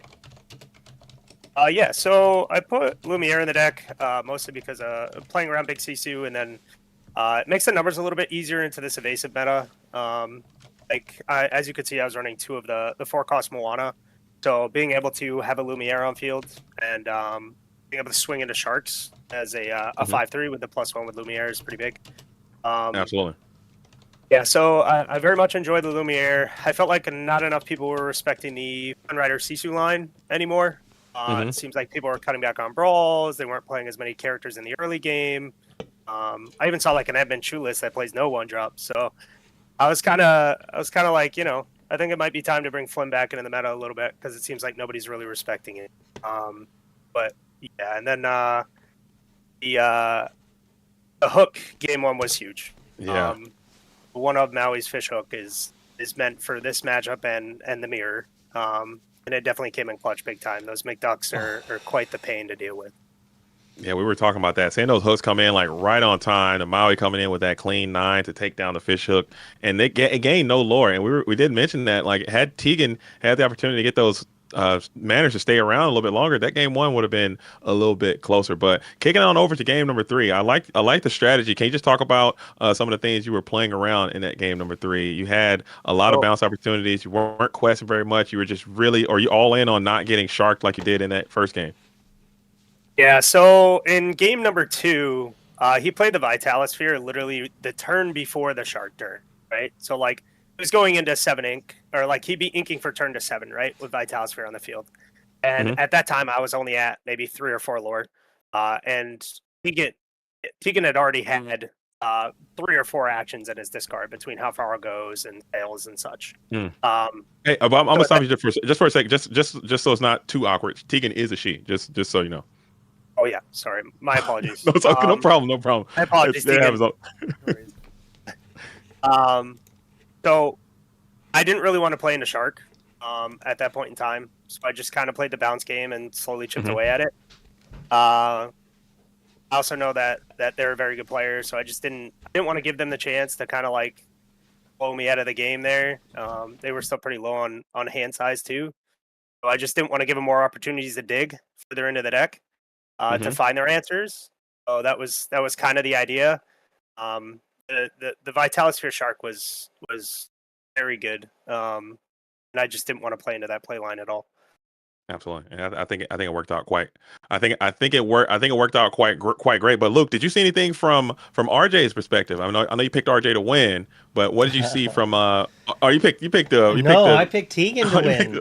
I thought RJ's been spending too much time playing vibes. There it is, and other things. I was like, like I know Tegan's been tweeting about playing constantly, so I'm like, she's got it. She's got her head in the game. She's ready to go. And unfortunately, she got paired up against like one of the worst matchups for her archetype, I think. Like, But Luke, Red Purple's back. Red Purple's back. Luke. Red Purple's back. Okay, let's hear what Tegan's got to say about this, because I know Tegan's been streaming, Tegan's been tweeting, Tegan's been in the dojo grinding, but did not get there in this match. Can you just talk about your strategy? Is there any text in there, or is this straight from the DKP line of thought? I saw you had those Kitas in there. How have they been working for you? I think overall Kita is a really great and interesting card. It would have been really great to have on curve in both games. Like that's really where I want to see it, and I didn't see it on curve in either game. So that in and of itself makes it a little harder. I maybe should have mulliganed more aggressively for it in game 2. I didn't mulligan in game 2. I had like a pretty good solid hand. I had How Far I'll Go. I had ramp on 2. Like I had a pop, I had a Vitalisphere, I had a shark. So I had pretty much everything I wanted except for the Kita, and so I was hoping maybe I would draw into the Kita. And it just didn't happen, just didn't work out. Absolutely. I think the Kita is really interesting because it allows me, if I get it down on turn 3, to on turn 4, if I have the Kita and I have How Far, I can go immediately to 7-8. So that is really cool. Prepping, or I'm big Sisuing the following turn, and then immediately playing down manners or things like that, playing Tamatoa, getting popsicles back, getting the card draw engine going at that point. And I just wasn't really able to implement that game plan. I had to be responding to RJ's board a lot more. With threats like Genie that can kind of quest and run away with the game, and with the Flynn getting out there in game 1. So that made it a bit tough. The Lumiere also just completely turned the tide in this match. Without Lumiere, I think the game is very different, right? When I slam For sure. Sisu, I'm able to clear the entire board pretty much. Or I'm able to use one coil activation on a Fox, but having to ink so many cards to be able to try to get the coil activations I needed. I'm only playing 2 coil, so DKP doesn't play any coil. But I think that Sisu is a dead card in a lot of matchups if you don't play any sort of way of reducing strength. So that's why I'm playing 2 coil. But yeah, just a confluence of things I think made this game really, really difficult, and couldn't get there. For sure. And I thought you played well, but there was one time there, and we did see that from the booth. You were kind of turboing through. Did you accidentally put the Happy as a Clam down before getting those popsicles into the discard? 100%. And how hard were you kicking yourself after that happened? I mean, completely kicking myself, because if I get those popsicles back and I get another couple of cards deeper, and things just can really snowball, and just having those couple of extra cards can really turn things in my favor. And I said it as I did it. Like, I exerted the ink and I played the Tamatoa, and I said, I didn't banish the popsicles. Oh no. As soon as you did it, I was telling chat and telling JDZ, I was like, I do this so much where it's like, okay, I'm going to do this, then I'm going to do this, then I'm going to do this. All right, let's do it. And I just don't do it in the order I meant to, and just completely butcher my turn from it. And it's just like, why? Yeah, and that's 100% what happened there. I was like debating over the sequencing of something. I was like, I forget what I was going to do. I had like a How Far or something that I was going to sequence, and I was like, oh, I'm going to do that, and then I'm going to banish the popsicles, and then I'm going to play the Tamatoa, and then I like split second in my head was like, you know what? I'm going to like play the Tamatoa first, get the popsicles back, play the popsicle, dig a card deeper to like see if I can find the card I need that way. And then I just didn't banish the popsicles because my mind got reverted in my thinking. For sure. Oh, it does happen. Definitely a feel bad there. All right. Well, Tegan, little misplays like that are the difference in a game, Yeah, and we were even saying that RJ tried to give you one back. We noticed that like a turn or so after you made that mistake, RJ forgot about Kita's ward, And we were just like, it's like this is what these games come down to, especially in these high stakes things. The game, like the other game was just a slog, like 35-minute your game, I think, or somewhere around there. And it's just like how much is that going to impact the game? And it's like, well, maybe RJ pushed back the momentum in Tegan's favor here by doing that, but was still able to basically take out the Maui and whatnot. So he was able to still kind of stabilize from that. But it is kind of frustrating. You just needed a couple more resources there at the end and a couple more minutes. I mean, and that's the story of Red Blue right now. Without Hiram, like it's hard to find those resources you need. Yep. Which is, in my opinion, great because we need fair games. And RJ's playing finders keepers over here, so Mm-hmm. He's turboing through this thing, but all in all, I did think the match was fantastic. I love the gamesmanship. I like those nice long grinding control minutes. I wish they had more time so you guys could have got an actual conclusion, but still, it is what it is. I think RJ is going to get that game 1 win, so I think that gives them the victory overall. But still, taking nothing away, I think both of you played fantastic. But with that, we're going to start getting prepared for the next round. So we'll let you guys go. But in passing, can we go and kick it up to you, RJ, for some shout outs? Anything you want to say, or you got the floor is yours? First of all, I want to shout out Tegan. They were great to play with the entire time. Always fun when you can have a good conversation while playing, and it's very lighthearted. Everybody should have that mentality to have fun while we're playing Disney Lorcana. So first things first, I want to say thank you to Tegan for being a great competitor and an all around very good person. Besides that, just shout out to the team, the portal. Good luck, guys. You guys get the next 2. And then obviously shout out to the shop. And yeah, thanks for having me, guys. I appreciate it. For sure. And we're going to bounce past it right on over to Tegan. Tegan, I know you're usually in the booth with us, hanging out at the ICL, but now you're in the dojo. Can you just can you give some of your shout outs of who you want to, the floor is yours. Yeah, I mean, shout outs to the entire ICL team. Like, I love this. I think it's so great for the game, especially with not much going on in the competitive scene these days. I think this is really helping keeping the game going, and I'm proud to be a part of it in whatever small way I can be. Shout out to Love to Lore. It's a really great community of people with marginalized gender backgrounds. I think it's hard to play a game that's largely dominated by men, and so it's really fun to find other people of your same demographic to talk about the game with.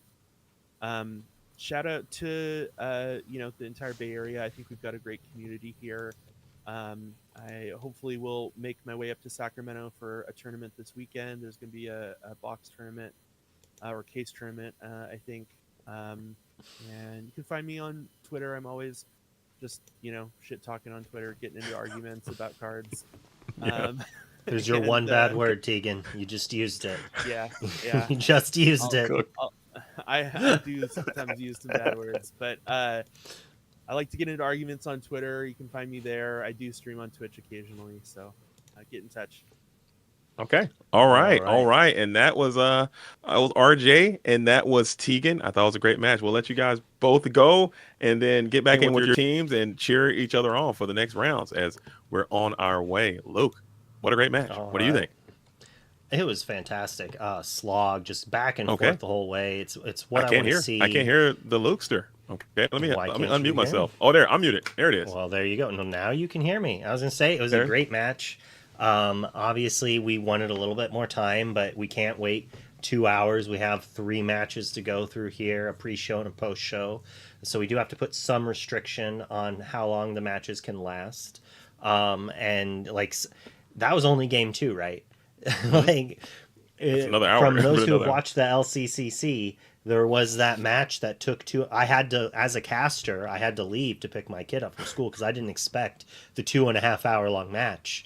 But great games are happening. And you're going to be back in the 3rd round, I do believe. Yes, I will come back in. I will break and I'll be back in the 3rd round. So don't touch that dial. Keep it locked. Who's going to be in here for round number 2? Well, we have Katie, the lore keeper's in. I see. I think it's. I just want to call her the lore keeper, and then I know Mm-hmm. that there's the inn that she's in. She's not the lore keeper. She just runs the inn, right? Right, But right. she's going to do an amazing job, obviously. And then we also have the one, the only Lofi, with Lofi no is social back. media. Just like Rascal. They're just a name. They're a person. Okay, It's I like that. Lofi. All right. Well, I know it's going to be a great match, but everyone out there watching, thank you guys for being here. Continue to follow the program. If you got a prime dog laying around, send it over to Luke. So to keep encouraging him to do the ICL stuff. It takes a lot to do this. So thank you guys for being a part of this and keeping this thing great. And I'll see you guys in round number 3. Peace. See you later.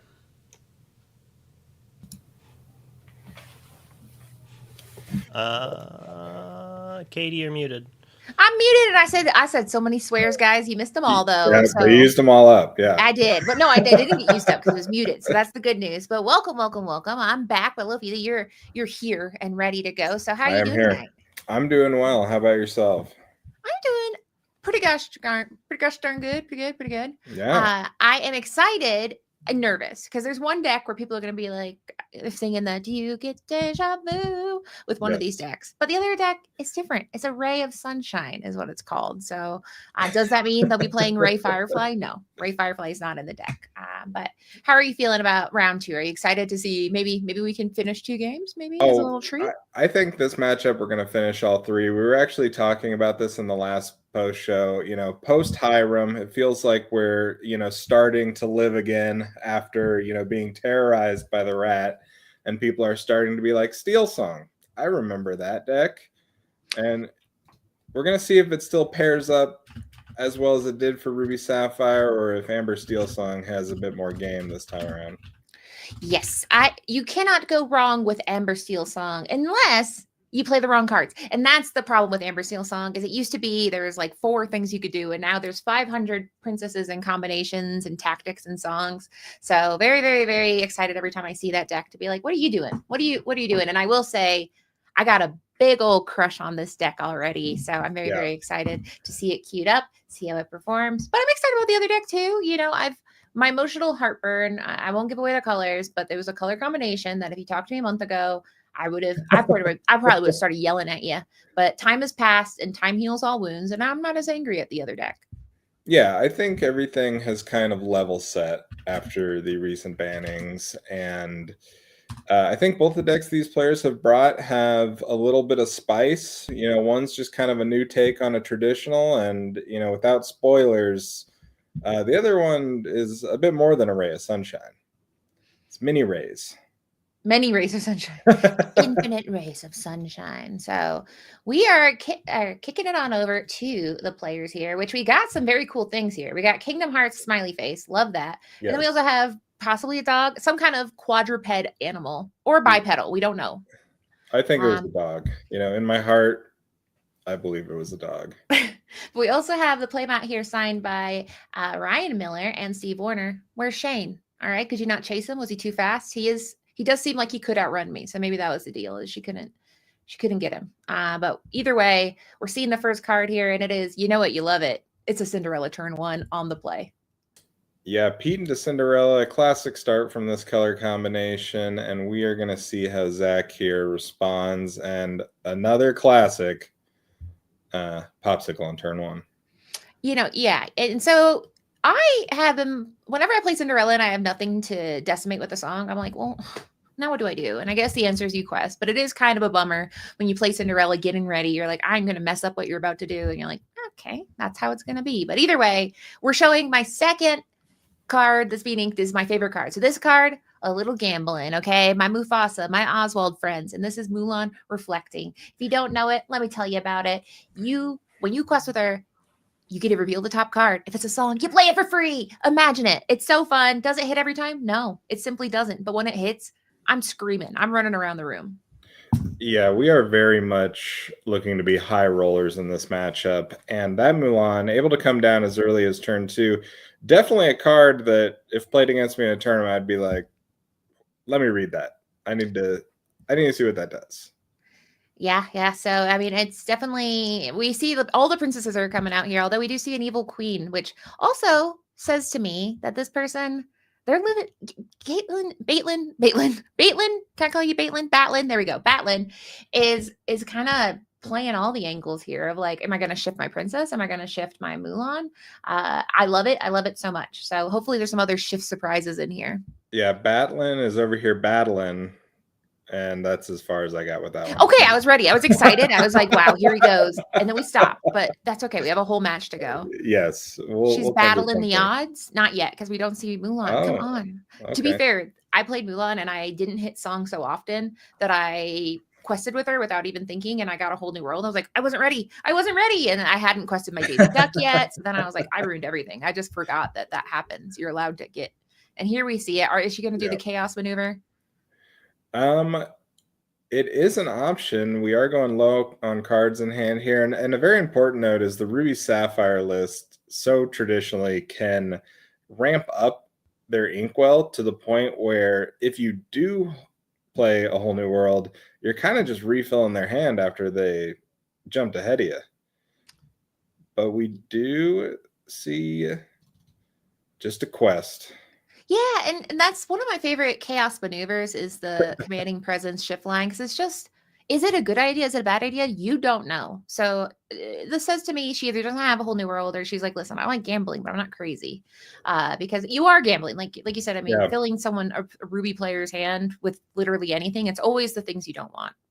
But yeah, sometimes it's not. It's funny you say that, because when I first started playing Lorcana and I found myself on Amber Steel Song for the first time, the Queen shift line was a very common build, and I found myself just always opting for the shift onto immediately seeing a whole new world, just because like getting the value of 1 or 2 cards over my opponent just seemed like that good to me.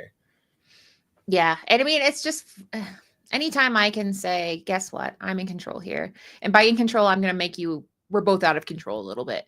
But generally speaking, I mean, Steel Song, everything you can wheel into, unless it's 3 more whole new worlds, then you're like, okay, well, that was not the greatest plan I've ever had.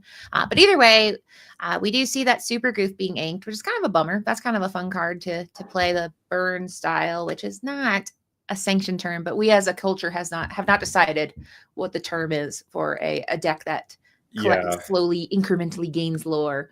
So we're still workshopping. Yeah, burn being the traditional TCG term, but you're not really burning up with lore. You're really, I don't know, gathering lore. I simply will not call it story. I call it lore galore, and I will not stop calling it lore galore. I've been doing lore it galore. Because first off, it's fun. Second, story doesn't sound fun.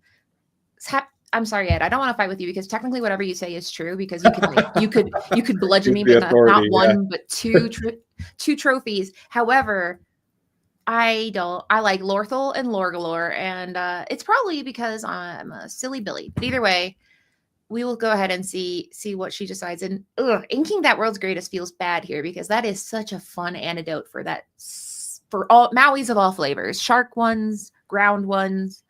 I love World's Greatest Criminal Mind in this deck because it's very, very cheap.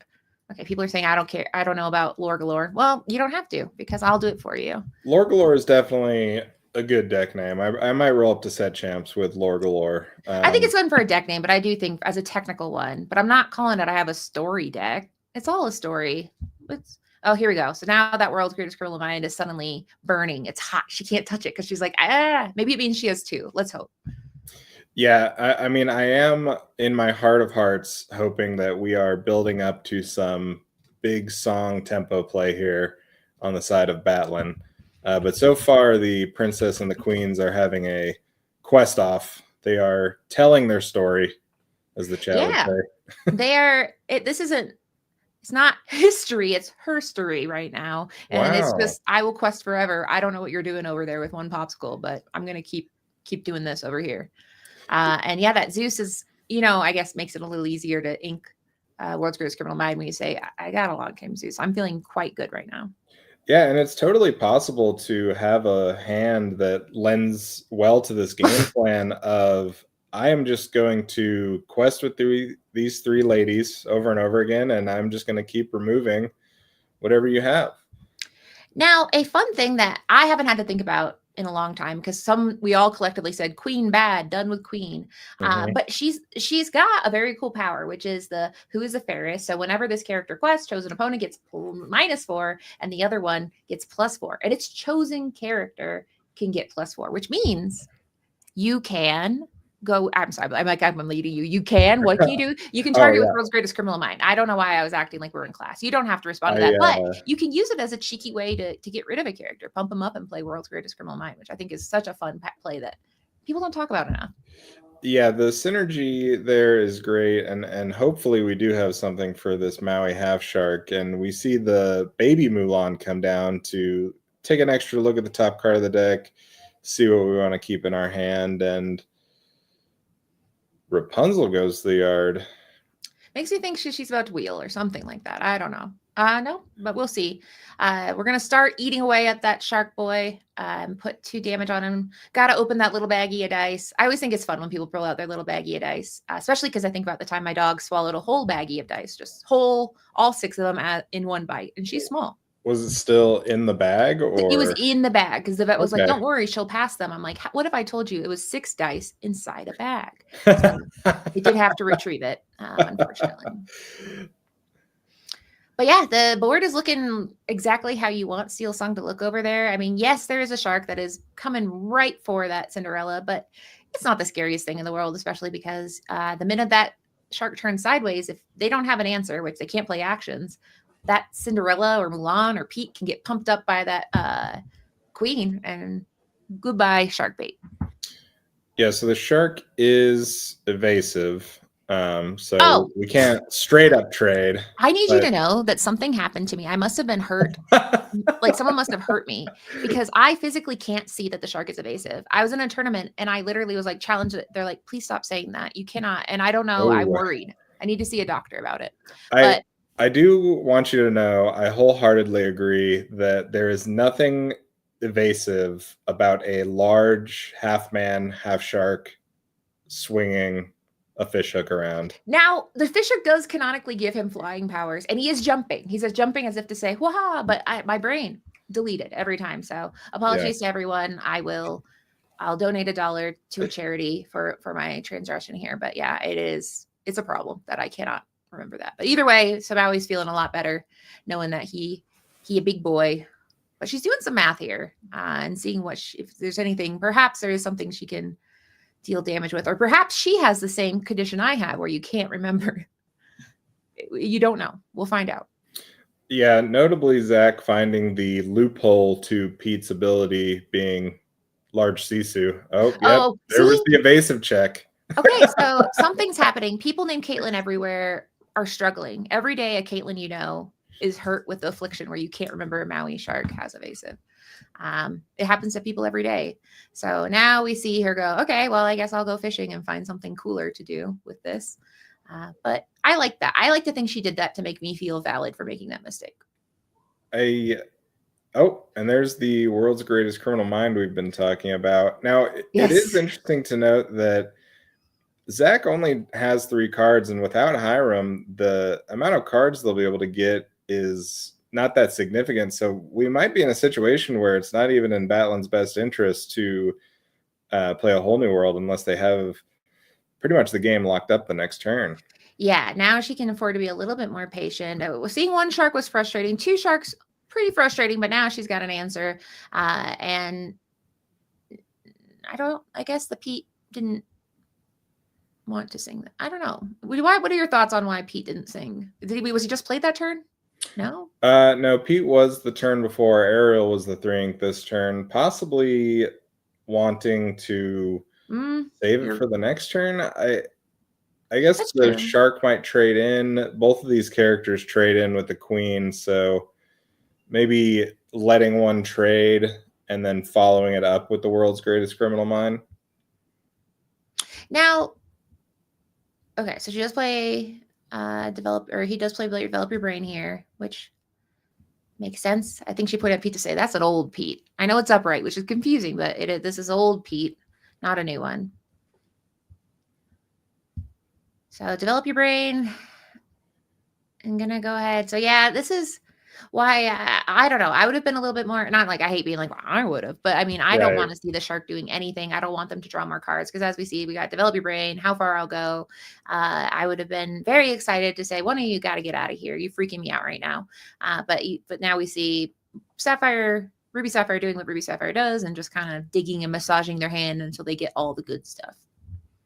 Yeah, I'll be curious to see if there is any follow-up for Batlin, some sort of payoff to where we will see the genius in holding on to this world's greatest criminal mind. Well, the popsicle kind of messed up that math there a little bit too, because 4 minus, True. plus 1 equals 5. But now the math is all funky again. So the math probably feeling a little less exciting now. But now that world's greatest mind is coming for you, for sure. But yeah, so that queen is no longer with us. And let me see. Can we see? Discard has currently Develop Your Brain. Yeah, I think there's a Develop Your Brain, a How Far I'll Go, and I think that's it for options. Happy as a clam grabbing back these 2 popsicles. Oof. And that is why, listen, I know there's people out there thinking about Hiram and going, man, remember when we used to have Hiram? You don't need, look at this. You don't need Hiram. Okay. You were living too high off the hog for too long. We talked about fair versus unfair. Watching your opponent draw approximately 500 cards in a turn, that didn't feel so good. And we just watched them draw 250, half of that amount. Right. So it's still painful even without that mouse. But now I do wonder if Caitlin is feeling a little is it okay if I call you Caitlin? Either way, Batlin. Thank you. Yeah, and it is just kind of the typical Ruby Sapphire Amber Steel matchup where there's this corner that gets turned in the matchup where the Ruby Sapphire player is typically in control, and it's up to the Amber Steel player to win the game from there. I think we're at that point, the ink number being heavily in favor of Zach. We see the criminal mind coming out here. Get out of here, shark. You hurt me. You hurt my family. So yeah, you gotta go. You were along way longer than I thought you would be, and that's why you never trust Ruby.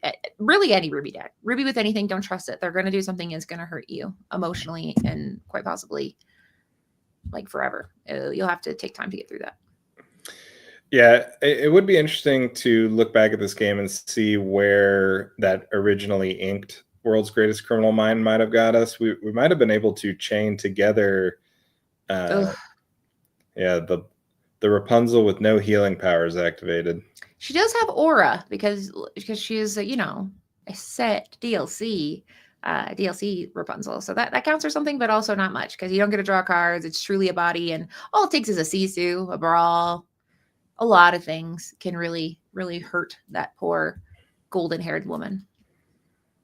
Yeah, going into the Ruby Sapphire turn, we'll see how we'll sequence this. We can play a popsicle for free off this quest. It does look like we're doing that to start digging.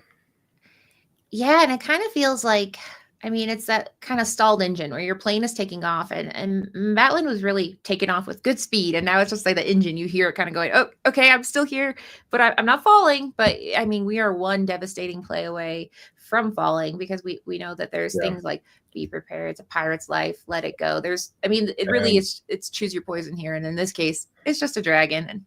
And while I'm here, you know what, Pete, you can go too, and I'll heal you.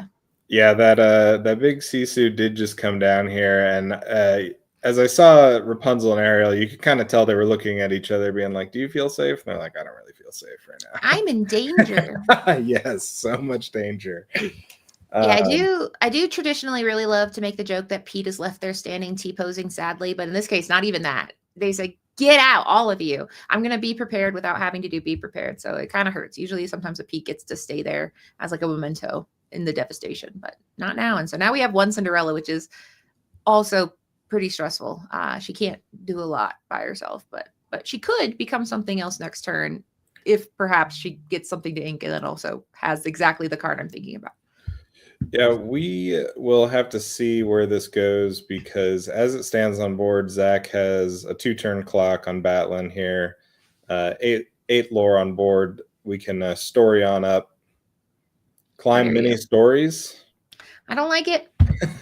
We can ascend There's- to Lorthal. There's Okay, I more know. galore on the board. We can turn the page on the story. We can. What's the next chapter of this? Oh gosh, the next chapter of the story is pain because we see just Problem City. Because one of these things is annoying on its own. Because you're like, okay, I need a Luncame Zeus, I need something. But 4 of these, a giant manor just sitting there menacing, 2 Sisus and a crab. You're like, I don't know. And now you're at 13, which is notably Lorthal at this point. Yeah, Storyful.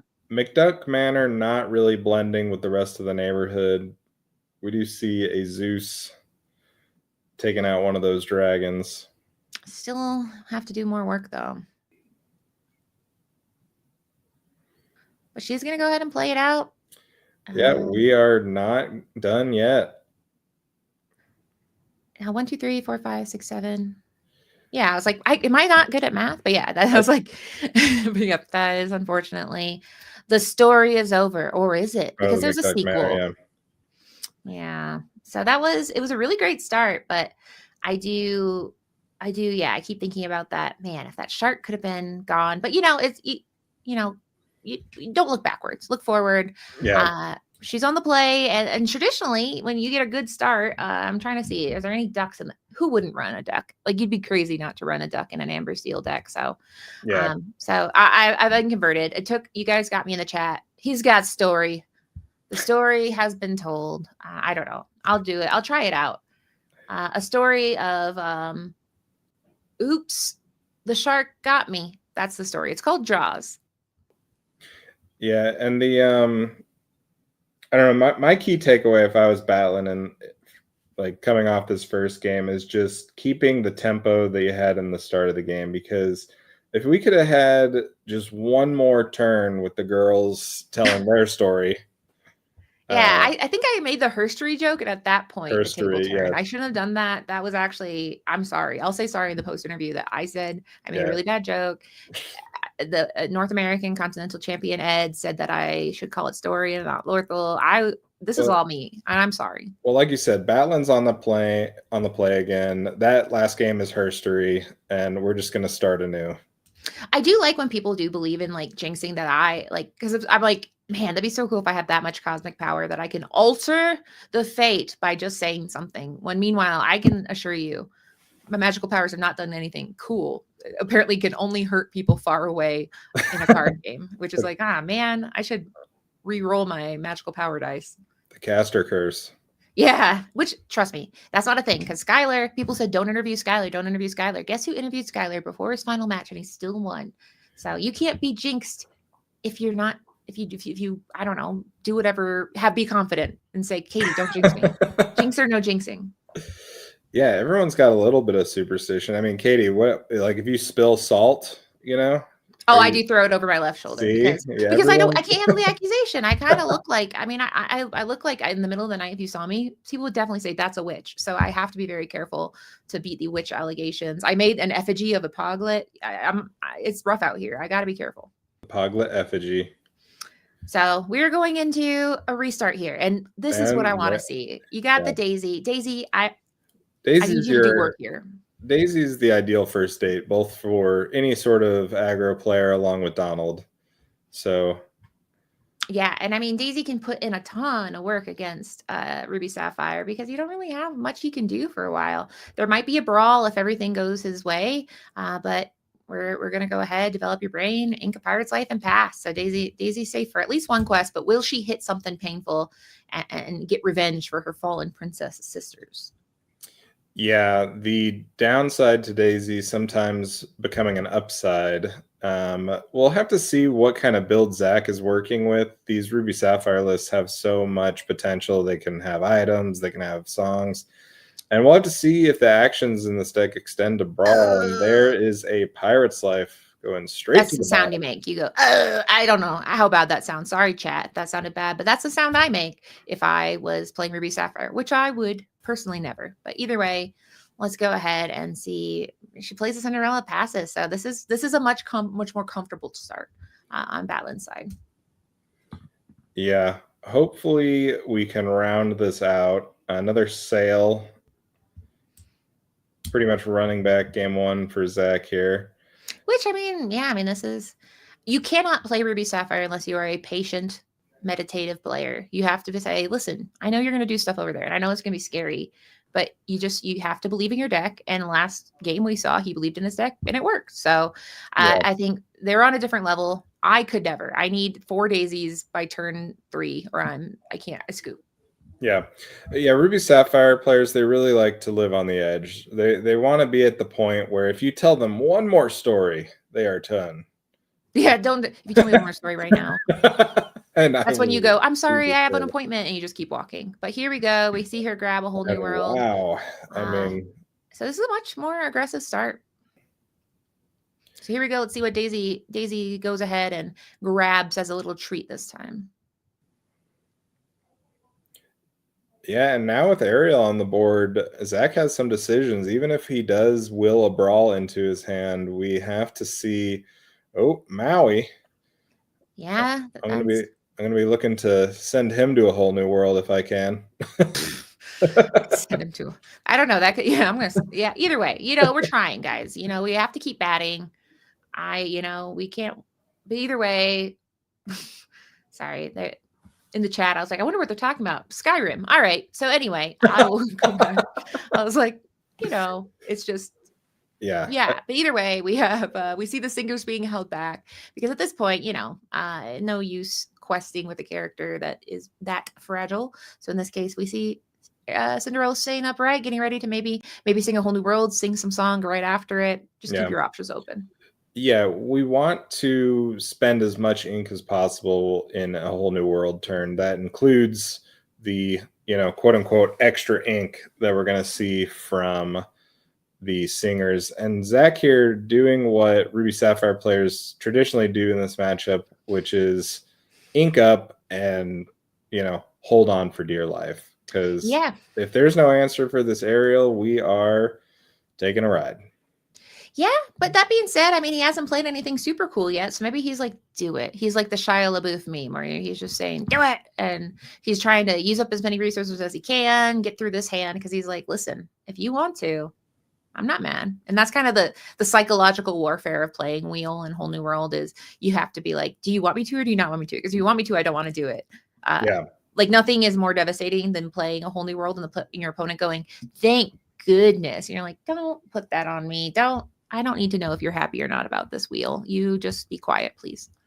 And on the flip side of things, this could be the ultimate setup. You get them to put their hand into the inkwell, and you're like, psych, we are just going to keep questing. Yeah, and so, I mean, it is kind of calling bluff there because, as we know, by now there'd probably be a popsicle, a Hiram. They'd be chomping away on the popsicle. But it looks like Zach still has 5 cards in his hand, and we know one of them is Maui. Maui was not one of the 3 cards we saw hit the inkwell last turn, which, wow, that sounds bad to say out loud. But I'd be happy getting rid of those cards. Yeah, and we see an ink here, and we see a beautiful, beautiful Mulan reflecting. Like I said, that card should you be playing Mufasa, Oswald, Mulan, cards like that? Probably not, but man, it feels so good. So we see the thinking here of, I think you should always wheel earlier than later. I think the longer you wait, the worse it is to wheel. So personally, I'd be letting that wheel rip right now. What about you? Do you like to do it early, or do you get the anxiety of Chekhov's a whole new wheel? A whole new wheel is not it. Whole new wheel. Whole new world. Sometimes when you're driving your car, you occasionally need a whole new wheel. Let Ariel take the wheel on this one, but we'll see. I don't know. Okay. I mean, sequencing wise, I do want to see this Daisy Duck turn sideways first, see if we can get an extra card in the hand. Oh, yes. I forget that because I get, that is a great one. Yeah, so be prepared. Goodbye. Now, notably, we did see this Mulan come down. I might have wanted to see if I could just get a Pete after the whole new world, because Zach is sitting on 7 ink this next turn, so he will be able to play a Be Prepared if he draws it. But wow, and she passes. So yeah, I'm so sorry, Baitlin. That's not your name. Batlin, because my name's Caitlin. So I'm doing mystery things here. We see her playing pretty Maui to conservatively. the inkwell. That's some Yeah. bad foreshadowing. All right. Yeah, and it's kind of like, I mean, gosh, it's Be hard. I know that that's why I don't love. I took several sets off from playing a whole new world because there is anxiety. You play in your head, you're like, okay, well, I know they got this, but how bad could it be? And the answer is, it's bad. Pretty It's bad. always bad. They So, didn't hear that, chat. They either didn't way, hear now that. we They see can't hear her me right now, but you having 4 ink. Notably, she has to pay to play that full out of pocket cost for a wheel. You cannot sing it at this point unless you have some more things that you can do next turn. Yeah, nothing feels worse than turning 5 cards in your inkwell sideways and saying, "Let's draw 7." Yeah. Well, one thing feels worse, and it is when they have a Diablo exerted and you pay and then they draw 14 cards and you have 7 cards and you can't do anything. That's, I think, one of the worst feelings in Lorcana. You're like, yeah, take 14 cards. I don't care. That's I will totally say, if you are in that situation and you are making that play, you have a lot of self-confidence, a lot of determination, a lot of grit. I did it the other day and I pulled it off. It was like towards the end, and I was like, listen, I just got to get it. I got to see it through. So there's times where if you're really close, but right now we're at 6-0, and we know that, man, these Zach's deck is built for pain. And here we go. Now he has Popsicle. He's drawing more cards. At this point, feeling bad.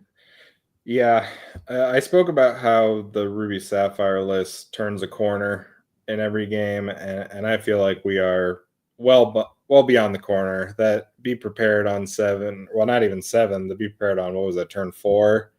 We just drifted around the corner, and yeah, I forgot to sing Be Prepared, which is kind of a bummer. But honestly, maybe I'll get another chance. Maybe not, though, because honestly, now we see the painful setup where it is do or be storied.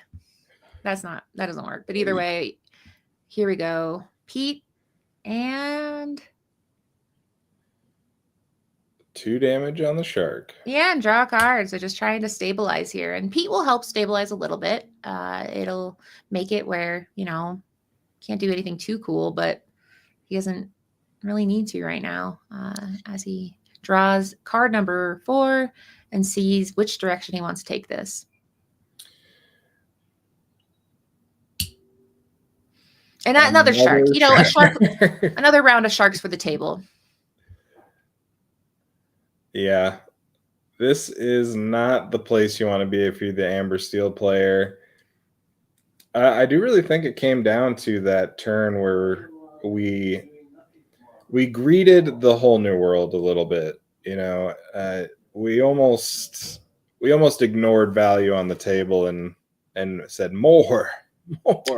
Yeah, and that is, really one of the pain points. Amber Steel, kind of on its face, will look like a pretty straightforward deck, but it's a lot of choices, which, all decks are choices, but it's a lot of very painful choices. In this case, he's like, look at all my actions. Look, it's almost all actions. I have 1 popsicle, but the rest are actions. So it feels not so good. There is a world where if we're able to get rid of this second Maui shark, the evil twin has already headed into the discard pile. Yes. If we're able to get back the board and play a whole new world on our terms, that's a way back into this game. Yeah, now it is hard because you have to whole new world and then really keep working and really not let up the gas the entire time, because it's kind of hard, because a lot of times you're like, okay, I'll just wheel and go wide, but you don't want to go too wide because we've seen there's 2 be preps or be prepared, or rather, yeah, one went to the bottom and then one was played. Yeah. So, but that shark is foaming at the mouth to get one of those back, and just keep this party going. We are playing a happy as a clam here, getting back some popsicles, or just a singleton popsicle, which totally worth. Yeah, why not? It's free real estate here. So draw a card, play a popsicle, just really do whatever you want right now, because just Pete by himself, not too scary. He quite literally is just standing there and going, I'm not meant to be here by myself. I'm meant to be I'm meant to have friends with me. Yeah, it's tough to be a games referee if there are no players. You are there. The games are available. but no one's there to play with you. He is transferred from referee to just a humble Foot Locker employee right now. Oh, second Zeus. So that is really, I mean, it's rough though, because every Zeus that she uses is another Zeus she cannot use in the future. And the Sharknado, I think someone said in the chat, Sharknado is temporarily suspended, but we still have a pretty sizable crab out there. And really all she's doing is stabilizing and just saying, oh, can I turn the ship around? And still with a wheel in the hand going, a whole new world in the hand. I'm kind of going, man, this is rough. Yeah. Similar to the Sharknado movies, I think we're going to see another 2 sequels at least. Oh, you think she's gonna? Wow, yeah. My opponent plays all 4 sharks. I'm going home. I'll be like, listen, I have shark blindness. So first off, that's not very fair of you to know that I have shark blindness, and yet you play him. Yeah, I mean, honestly, you said you have no powers, but this match in particular, you have called out a lot. You've called the daisy triggers. You called the evasive check, the shark blindness, as you call it. Yes, I will not let them down again. Judge Phil is watching, and I can't let him know that I sometimes make mistakes. But we see the P turn sideways, possibly as bait here. It's tough to say 100%, probably because at this point, Batlin knows that there's a lot of terrible things that can happen. No character on her side of the board is guaranteed to make it to the next turn. Yeah. Well, and working with known information, Zach has full information that one card on Batlin's side is a whole new world. Yeah, and going, are you gonna do it? Because I'm having fun over here. And honestly, because at the beginning it was kind of, stressful, like will you, won't you? Now it's kind of like, either way, I'm feeling pretty good. Yeah. So yeah, we got 10 ink over there. We got, it's Kingdom Hearts themed, which is Disney, and that is happy, but I don't think I'd be happy looking at that.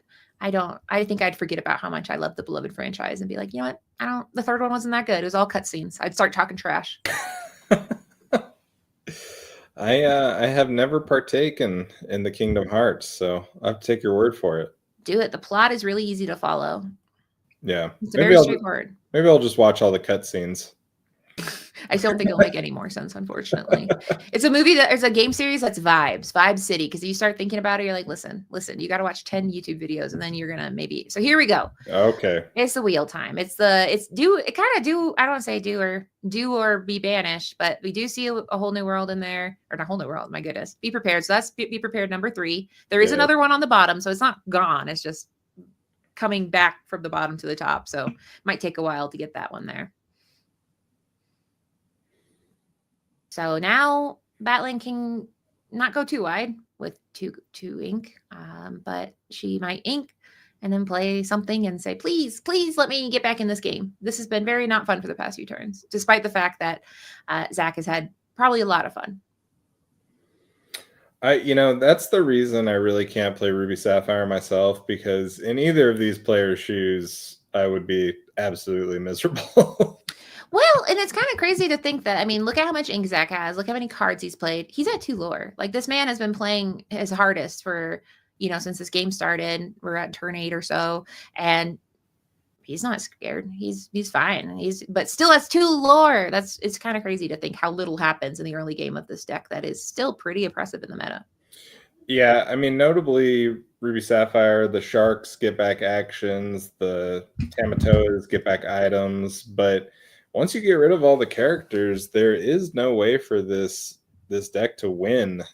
You have to manually quest or be very close with Pirate's Lives. Yeah, it's hard here. We did see that P get played, which is kind of interesting. We know that there is kind of one ambiently menacing, be prepared. So yeah, we gotta kind of play it out and see what kind of mischief they have. But I guarantee it's bad. Like, it's just hard. There's so many cards I don't want to see my opponent play. Notably, Shark number 3, Sharknado 3. Sharknado 3. Yeah. So, I don't know. I like you said. I mean, I thought you said both players are feeling miserable. I don't know. People who play Ruby's Sapphire, they live for this. This is what they want. This is what they came for. So I don't know. I feel like if I could hear them, he might be just giggling as he like keeps playing cards and going, hee hee hee hee. I know you got rid of 2 Zeuses. What are you gonna do to my shark? I'm not scared. Well, we do have Pete available to sing World's Greatest Criminal Mind if he ever gets over his stage fright, you know, holding him back all these years. My goodness. And someone said go to Scoopsville. No, we go to Scoop City here at the Yeah. ICL. Scoop City is incorporated. Scoopsville, people get it confused, but you don't want to get them confused. They're on different sides of the state, and with the price of gas, you can't really go to both. But I'm not going to Scoopsville. This is game 2. So obviously I'm playing it out. Now I'm scared because not a lot of options that can get you out of what we're looking at right here. But Batlin is still in this game and is still trying to calculate what is the options. We see 1, 2 be prepared. So we know 1's somewhere near the bottom. 1 might be in the hand. It's scary. And with how this game has gone, that 1 on the bottom is far away. You only well, I think it's this deck, I feel like it filters back up with all the little put it on the bottom mischief too. Yeah, we will have to see a couple more Pete's come down till we get to a stabilized position where we can. That's not a good sign. Right. It's not a good sign when you're like, listen, I will pay full cost to draw 1 card and marginally maim this crab. But we shall see. Yeah, like that knocked off a couple barnacles, maybe. So Pete might finish. So here, that might be the plan here. And say, Pete, save us. Because that popsicle, we haven't seen. I mean, the tricky part of this deck is there aren't a ton of items. I mean, in this deck, they run specifically 4 popsicles and 1 Maui fishhook. But we see 1 Cinderella come down, and she a big one. But she's doing a bet here, and the bet is, I bet you don't have Let It Go or a Be Prepared. That's her bet here. Yeah, Be Prepared, not the Not so ideal good. option here. We did see a Let It go into the Inkwell earlier in the game. So that's a good point. He'd be so mad at that Cinderella to Be Prepared. But, you know, anything's on the table when you play Ruby. You live to watch the world burn.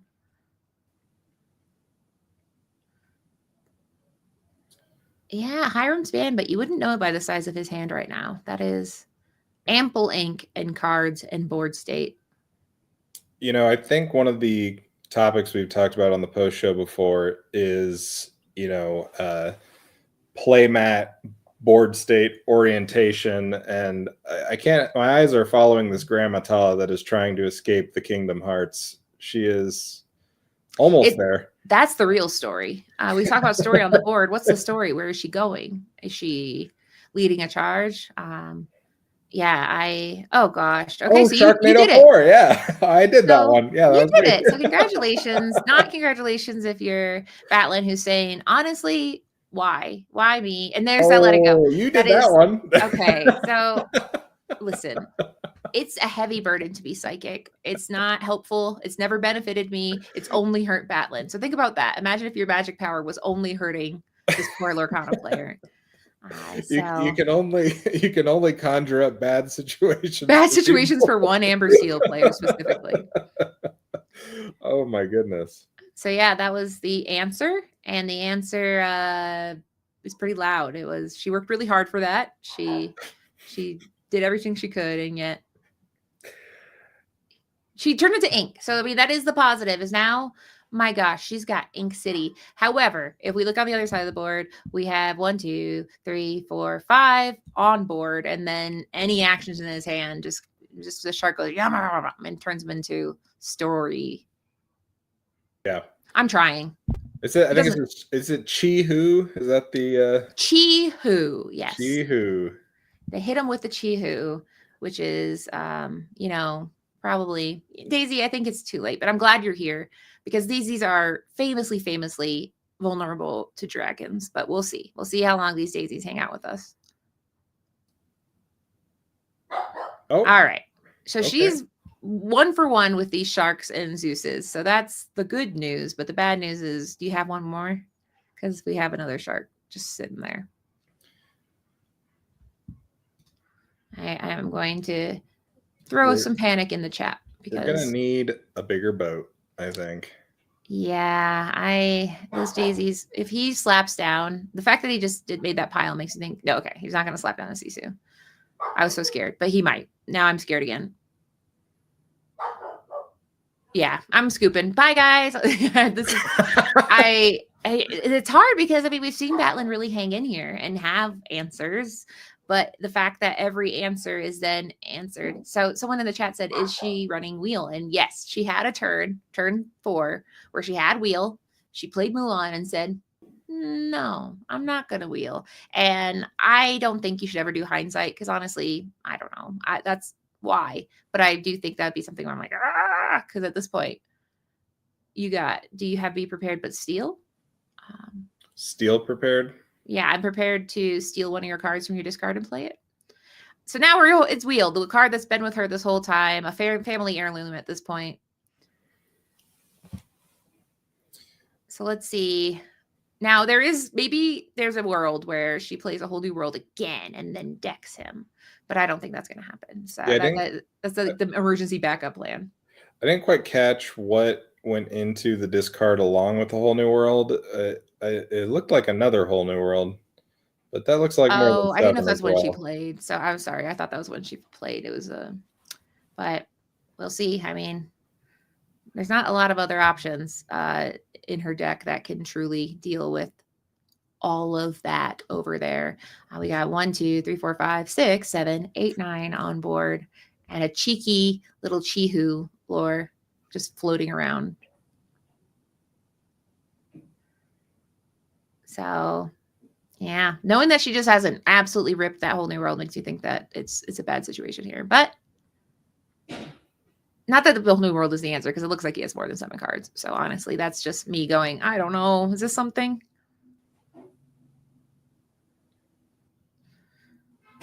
We're still in it. All right, so we're gonna see how many cards do you have in your, and the answer is more than 7. It looks like, based on the fact that he's not touching it yet. So yeah, that's a 1, 2, 3, 4, 5, 6, 7. So he says, I'm feeling okay. I'm not scared, Grandpa. And a daisy just to say, honestly, this has been painful. Not for me. I'm having fun, but I feel like Batlin is probably didn't have as much fun in this one. I'm curious to see how much depth this deck still has. Is this the last card right here? Is there still more to go? I know. I hope in the post interview. Okay, we have 3. Wow. So if he would have gotten if Hiram was here, unban Hiram, because then he would have decked himself for sure. But unfortunately, Hiram is banned, and that's what we get when we ban Hiram, is that the deck wins. Anyway, either way, we're gonna go talk to the players, see how that went.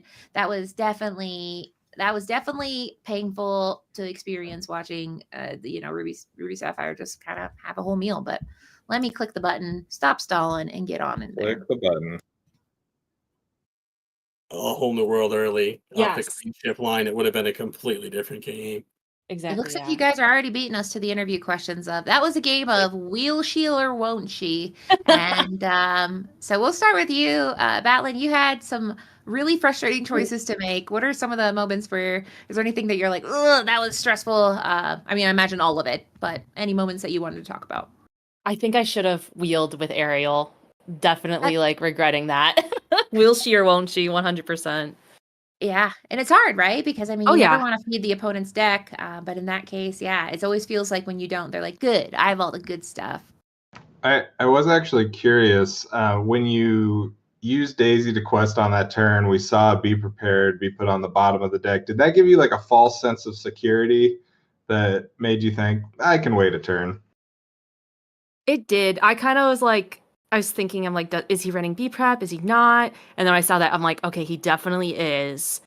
And when I went to the bottom, I'm like, I feel okay. Like, there's a chance it's in his deck or it's in his hand, but like, I love stats in game. I'm like, there's a chance, but I'm gonna risk it and say it's not in his hand. Yeah, And I feel like when you bet against Ruby, they're always like, haha, I have exactly that. But that's just how I feel. I think Ruby, obviously, we saw the last match. Ruby Sapphire sometimes can stumble, but we did not see you stumble today, Zach. You had all the hits. So how are you feeling on your side? How was it to find all 4 sharks? Yeah, 3 got struck down by lightning. It was crazy. I'm in my house. Like, how does it happen 3 times? But yeah, no, it's a tough matchup for her, but I also got kind of fortunate because I think game 1, if she sees a wheel with the shift queen, like the whole game is so different. And then game 2, if she goes like Daisy, Daisy, Daisy as a start, it's another one where it's an uphill battle for me. So yeah, getting to see so many cards in this deck, and then you ramp. It's red blue is really still good. Yeah. Oh, but Luffy, what kind of questions do you have about this matchup and the decks? Well, I've got a question for Zach. We were talking about this on the post show last week, or a couple days ago, actually. Time flies. But how close do you feel the Amber Steel matchup is now that Hiram is gone? Is it the same? Is it better? Worse? Well, I was on Diggy Hole I was on Blue Steel and with my buddy Bailey, my teammate Bailey, I should say, and he's a genius on that deck, and we were playing a lot of spicy stuff in Blue Steel. I just think it's unfortunate. The Haram hit for sure is going to hit blue, but I just think them hitting Fortisphere really just made Blue Steel not existent, and then kind of made the meta looks nice now that there's like 6 or 7 different decks you can play, so it's cool. But I think it was unfortunate them hitting Fortisphere, in my opinion. So Haram, I think this deck, how far I'll go, is still insanely powerful, just because you get the card in your hand for free and you get an ink. So it's just it's absurd when you get to play 4 board wipes and then 4 Sisus that are board wipes against certain decks. Yeah. Now there's one card I want to talk about. Batlin, I can't ignore that there's a Mulan in there. Are you a gambler? Is that why? Because I know the Love to Lore ladies love to gamble. Because we famously Mufasa's and Lindsay's deck. So you got Mulan. Is that just a Love to Lore thing? As you guys are like, I gotta roll these dice. I didn't think about it that way, but every time I play it at my locals, I'm like, I quest with Mulan, let's gamble. Yeah, let's do it. So we've got Ariel that gambles, we've got Daisy that gambles. Like, it's my gambling deck. We open packs, we like to gamble. Exactly. If you don't, you're lying. Everybody likes exactly. it a little bit. Lovi, are there any cards in this deck that you're kind of wanted to discuss here? I was curious. Don't gamble, kids. We love to lure. We love to lure. We love not to gamble. Yeah, we love blind bags. That's the fun thing to do now. Packs. But yeah, if you have a gambling problem, please contact your local phone line to help that. Anyway. Sorry, Lofi. Do you have any questions about this deck? I was trying to cover our legal. No, I think both of these decks were pretty straightforward. The shift lines for the whole new world were interesting. Did the Queen talk about the Queen a little bit? I guess that's a throwback we haven't seen in a while. Yeah, she's a newer addition, and this is all inspired by my previous ICL opponent, Ray. I named this deck Ray of Sunshine after him, and I kind of keep an eye on it. But Queen is newer. I like that she can sing Whole New World on 2 instead of gambling it with Mulan. And her paired with World's Greatest Criminal Mind is nice. It's helped out in random situations with like a Fox that I can't get, or even just taking no damage. I've considered Robin Hood package as well. The shift aerial, like there's so many shift options for Amber Steel. Yeah, it's fun because it kind of makes your opponent make choices over and over again. In this case, unfortunately, Zach had you making the hard choices over and over again. So congratulations to Zach. That was definitely showed us to go, dang it, the deck's good. So yay, the deck's still good, or nah, the deck's still good. Well, the audience might be divided on that. But I'm not a fan of red blue. I like Shark, but okay. I'm playing it just because I think it's very strong at this point. Yeah. Well, we'll go ahead and do shout outs. So we're going into round 3, but before we say goodbye, we'll start with you, Zach. What shout outs would you like to do? My wonderful wife, Micah, my great teammates, everybody in Western Mass and state of Connecticut that I play with, my opponent for being a great opponent, very nice to talk to, and you guys for hosting. So thank you guys so much. Absolutely. And Batlin, who I called Baitlin several times. Sorry about that if you watch it back. That wasn't personal. But anyway, any shout outs you have? All good. It's from the head, not the heart. Shout outs to all my locals watching. I like talk their ear off about playing this, and if you're watching, I appreciate you guys and all my friends. And shout out to Love to Lore for always being supportive and giving opportunities to everyone. I love it. I love it. I love the community. So thank you both so much, and congratulations for taking home a decisive 2-0 win there. Take care. Thank you. So Thank you. absolutely. So we'll go ahead. We are switching on over to the other feed. Sorry, I have to say I'm doing it, otherwise it doesn't work. But either way, we are gonna go ahead and go to our next host, our host with the most. We have a double. We have Lycos, who is from the great state of Kansas. But before we say goodbye, Lofi, do you have any? Where can people find and follow you? Sorry, I didn't give you a chance. I'm like, we're moving on. The ICL and 20 lore streams. That's the only place you'll find me. Maybe if you're wandering out in Arizona. I do just want to say to Batlin, please don't watch the VOD. We did not cast or curse you. Just trust us. It just happened. Things happen. But yeah, so we'll go ahead. You'll see a familiar face here because we got Lycos, who's a sunflower Illumineer from the great state of Kansas. Also someone who I saw absolutely house a bag of Cheez-Its while I was casting. Just like did it in one shot. It was truly amazing. That is wonderful and talented. Janie's like quest. And it's round 3 and we are ready. I hope.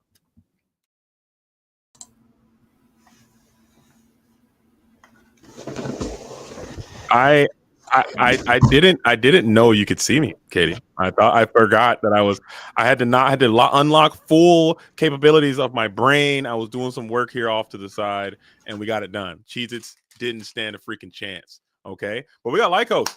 Lycos, are you in the building? Can I get with you? Can I see you? Can I holler at you for a second? Let's be okay.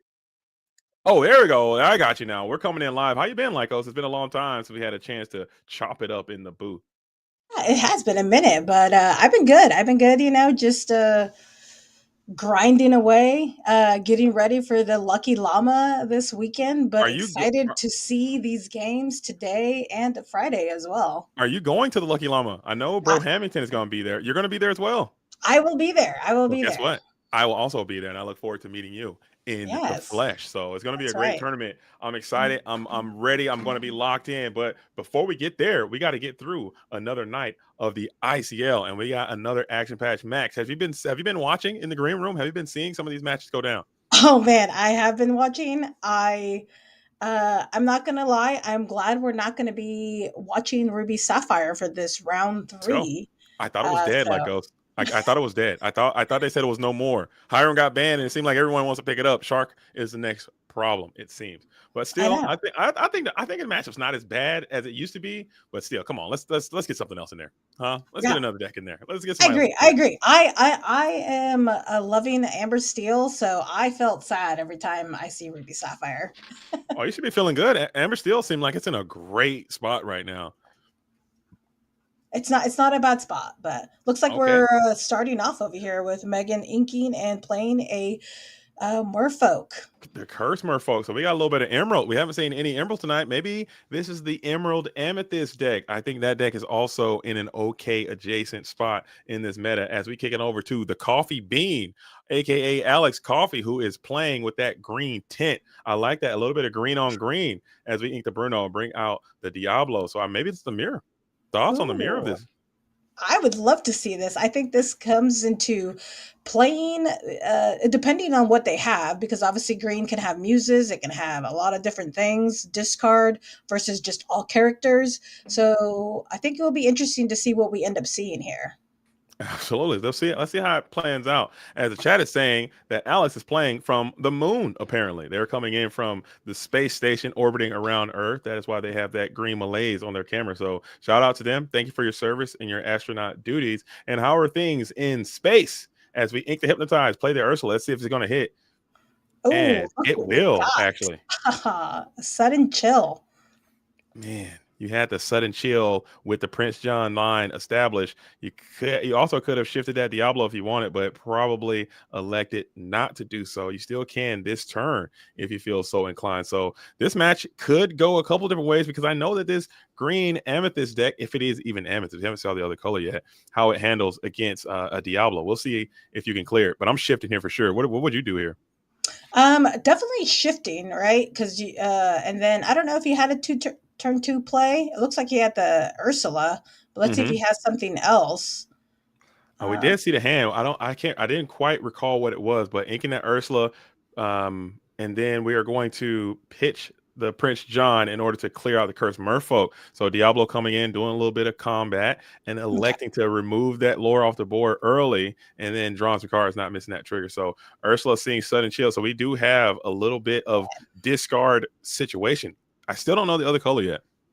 Yeah, I think it's hidden. You know, it's all emerald. You think it's all emerald? Honestly, out of all the colors, I think emerald is one of those colors that could do it, but it is going to be go. amethyst. We see it, and they brought some friends on the other side with it. Look at that. Playing friends on the other side into an exerted Diablo is a bold, daring maneuver. I guess you have to do it sometimes. The cards have to play themselves. You got to get to the units, but I just do not think that feels good, giving your opposition 2 more additional cards. And they will deploy another Prince John into a sudden chill. So you're losing one, they're gaining another one, and the deck is absolutely on its way. This mirror is interesting. Yes. I think right now, unless you would have to get a Diablo if you're Megan, just to get a draw engine going, or to get rid of that Diablo on the other side. Yeah. That's usually where the tail of the tape, as you ink the Sir Hiss in favor of the Genie, giving another draw up to Alex. So that is probably the tell of the game, is who gets their Diablo up and who doesn't. And you will have the answer in the form of Genie. We'll be able to stop this Diablo from questing at least, unless they go ahead and set you up with some type of Muse song scenario here.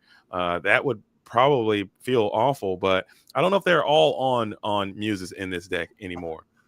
Yeah, I don't think so. It doesn't seem like it. We definitely don't have we haven't seen it. So I don't think we're gonna see it at this point. That would but be a it nice looks one. like Sorry, go ahead.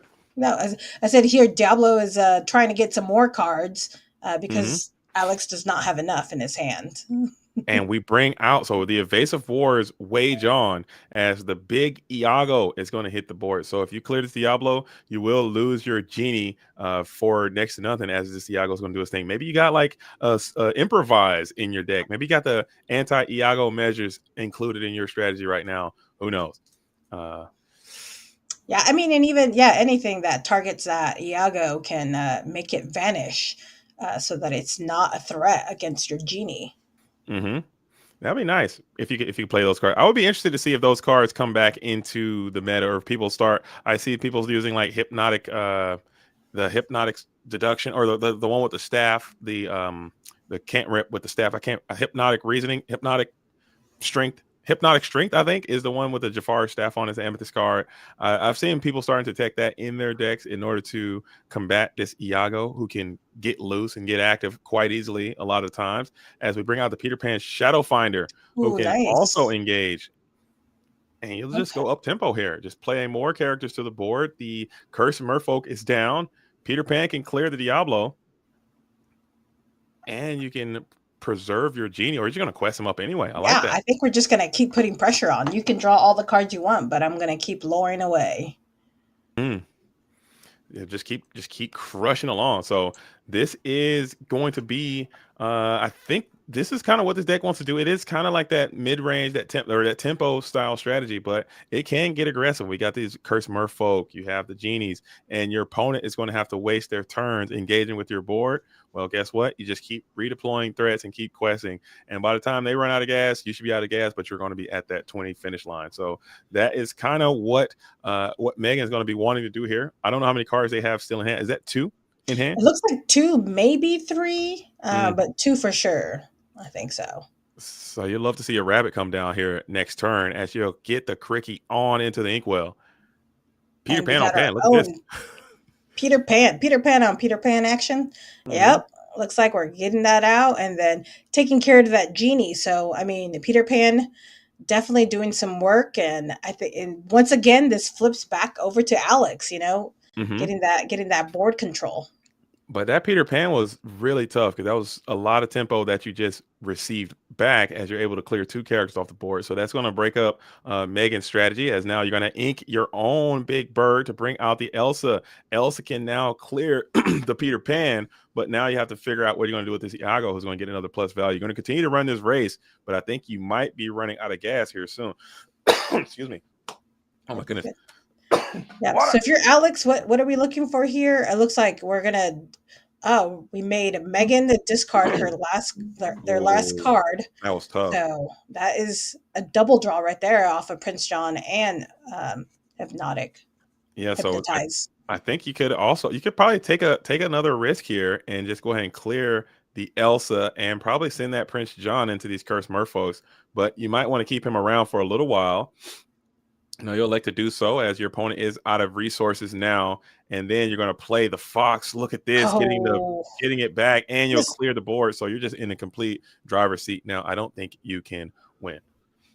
You don't think you can win? You don't think Megan makes it out of this? I think it's going to be really, really difficult. I think it's possible, but very difficult, as you're going to be able to clear this Prince John now. How many cards are in Alex's hand? I think there's 6, if I'm correct. Oh wow! Now Two there's more going to be two more in this spot.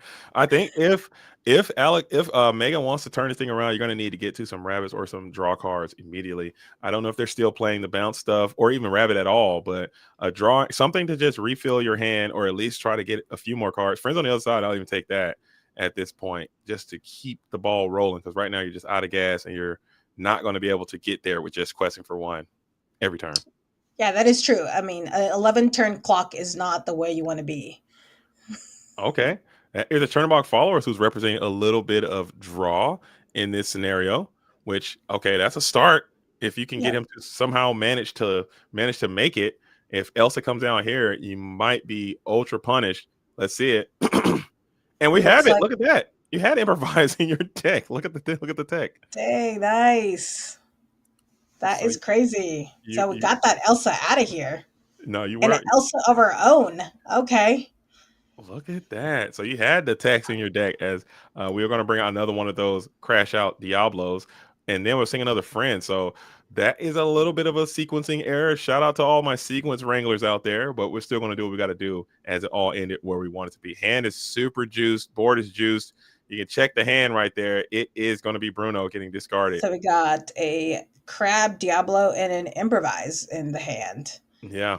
So improvise just that tech just to get rid of those illusions. Primarily the Iago is the one that improvise is going to want to go after. Oh, so top friends. That is crazy. Alex is with all the good top decking. I like it. I like it. He's playing this very, very well.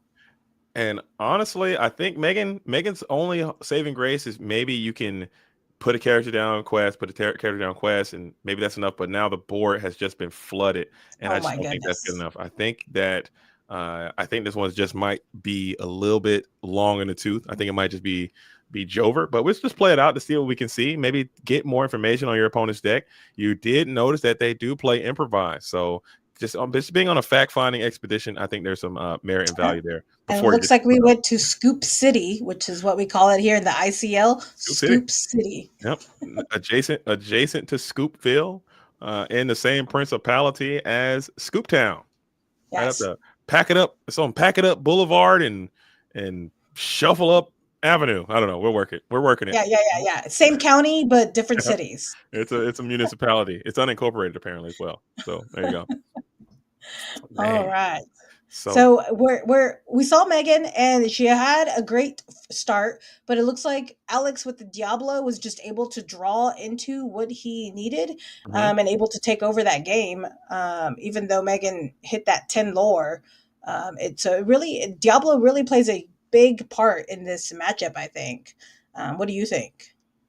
I think I honestly think that's what it boils down to. Like, if I'm playing this matchup, I want my Diablos to stick, and whoever gets their Diablos out first and longest it's probably going to be the person that wins. Notice that Alex got his Diablos down. They went unchecked for a few turns. We had a friends go off. We had all these different drawing effects happening underneath. The genie went off.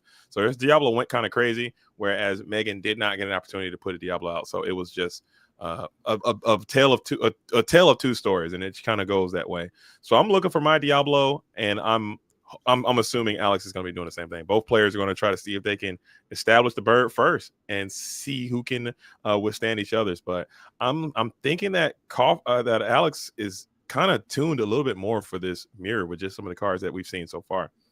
Yeah, because Alex is playing improvised, so we know that. So that's, I mean, and we haven't seen Megan have that in their hand, so it does give the impression that Alex is ready for those vanished characters, while Megan may not exactly have that in their deck.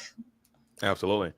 So this is a tight spot. I did see the Flan in there, so maybe the Flan could be some of the tech that they had, but I don't think it matches. You got this. Both players I think are playing Peter Pan Shadowfinder. Both players are playing some number of Ursula. We did see a Lucifer coming in from Alex's side, so both of them have all of the hand control elements in their deck. They're both playing the Prince Johns. I'll be interested to see these deck lists after this match, so you can see exactly what the techs are of each one, and we can make that determination. But very interesting stuff, as Diablo is going to come on down to check the hand. I don't see a Diablo at all. Maybe you're not even playing Diablo in your deck. Is that crazy? That would be kind of crazy, right? Diablo is your draw engine in this matchup, right? Otherwise, what? I mean, I guess rabbits and genies are what you're trying to do. Maybe they're playing. They could be playing like more of a standard tempo, mid range kind of version, but without Diablo. And I'm telling you, we saw the ICL just on the Monday or on Wednesday this week with the Tien Ho crew. We had a Green Steel player with no Diablo in their deck. So anything is possible, like us here in the ICL. You just never know. You think you know something, and boom, that's when you're getting clapped. So yeah, there it that's is. True. That's very true. And I don't want to get clapped, so I'm going to assume that they may play Diablos. They may not play Diablos. We do know that Alex does, and it worked out for them in game one. For sure. And we do have the evasive Sir Hiss up, and I'm not going to say what I call him because the ICL is a family-friendly organization. As we got the Peter Pan Shadowfinder who can rush in. I think he cleared his Diablo every single time, as the Sir Hiss is going to get a sneaky little quest for one. I like this card a lot, as Peter Pan Shadowfinder probably can go headlong into Diablo, but you're not going to do it. You're going to leave him up, leave him active, and pass. Think there. I don't know. Interesting. Yeah. That is interesting. Maybe they're just waiting to see which one of the two Diablos they're going to shift onto and then take that one out. As Rest in Hiss is flowing down in the chat. The real ones understand what's happening, as we are going to ink the Hypnotize for 3, and we'll play out Shadowfinder on Shadowfinder meta. Look at this thing. Peter Pan had his time in the sun. We'll get a sneaky quest in for 1, it looks like. So it's going to be interesting. How do you break the parity here, as both players are hanging on Peter Pan Shadowfinder going into your 4 ink turn? I think at this point you just play Genie or Rabbit, right? just keep going. Keep the evasive wars alive if both players are just trying to elevate. And there is the Genie on curve for a nice little replenishment there. And then do you not quest just to see, or do you do it? This would be interesting. There's no chance I'm exerting any of my cards right now, because there's this guy. His name is Iago. Okay, he will come out and go 360 off the backboard on anything you put down. Sir Hiss, anybody. They're getting dunked on. I've been dunked on enough. Can't do it.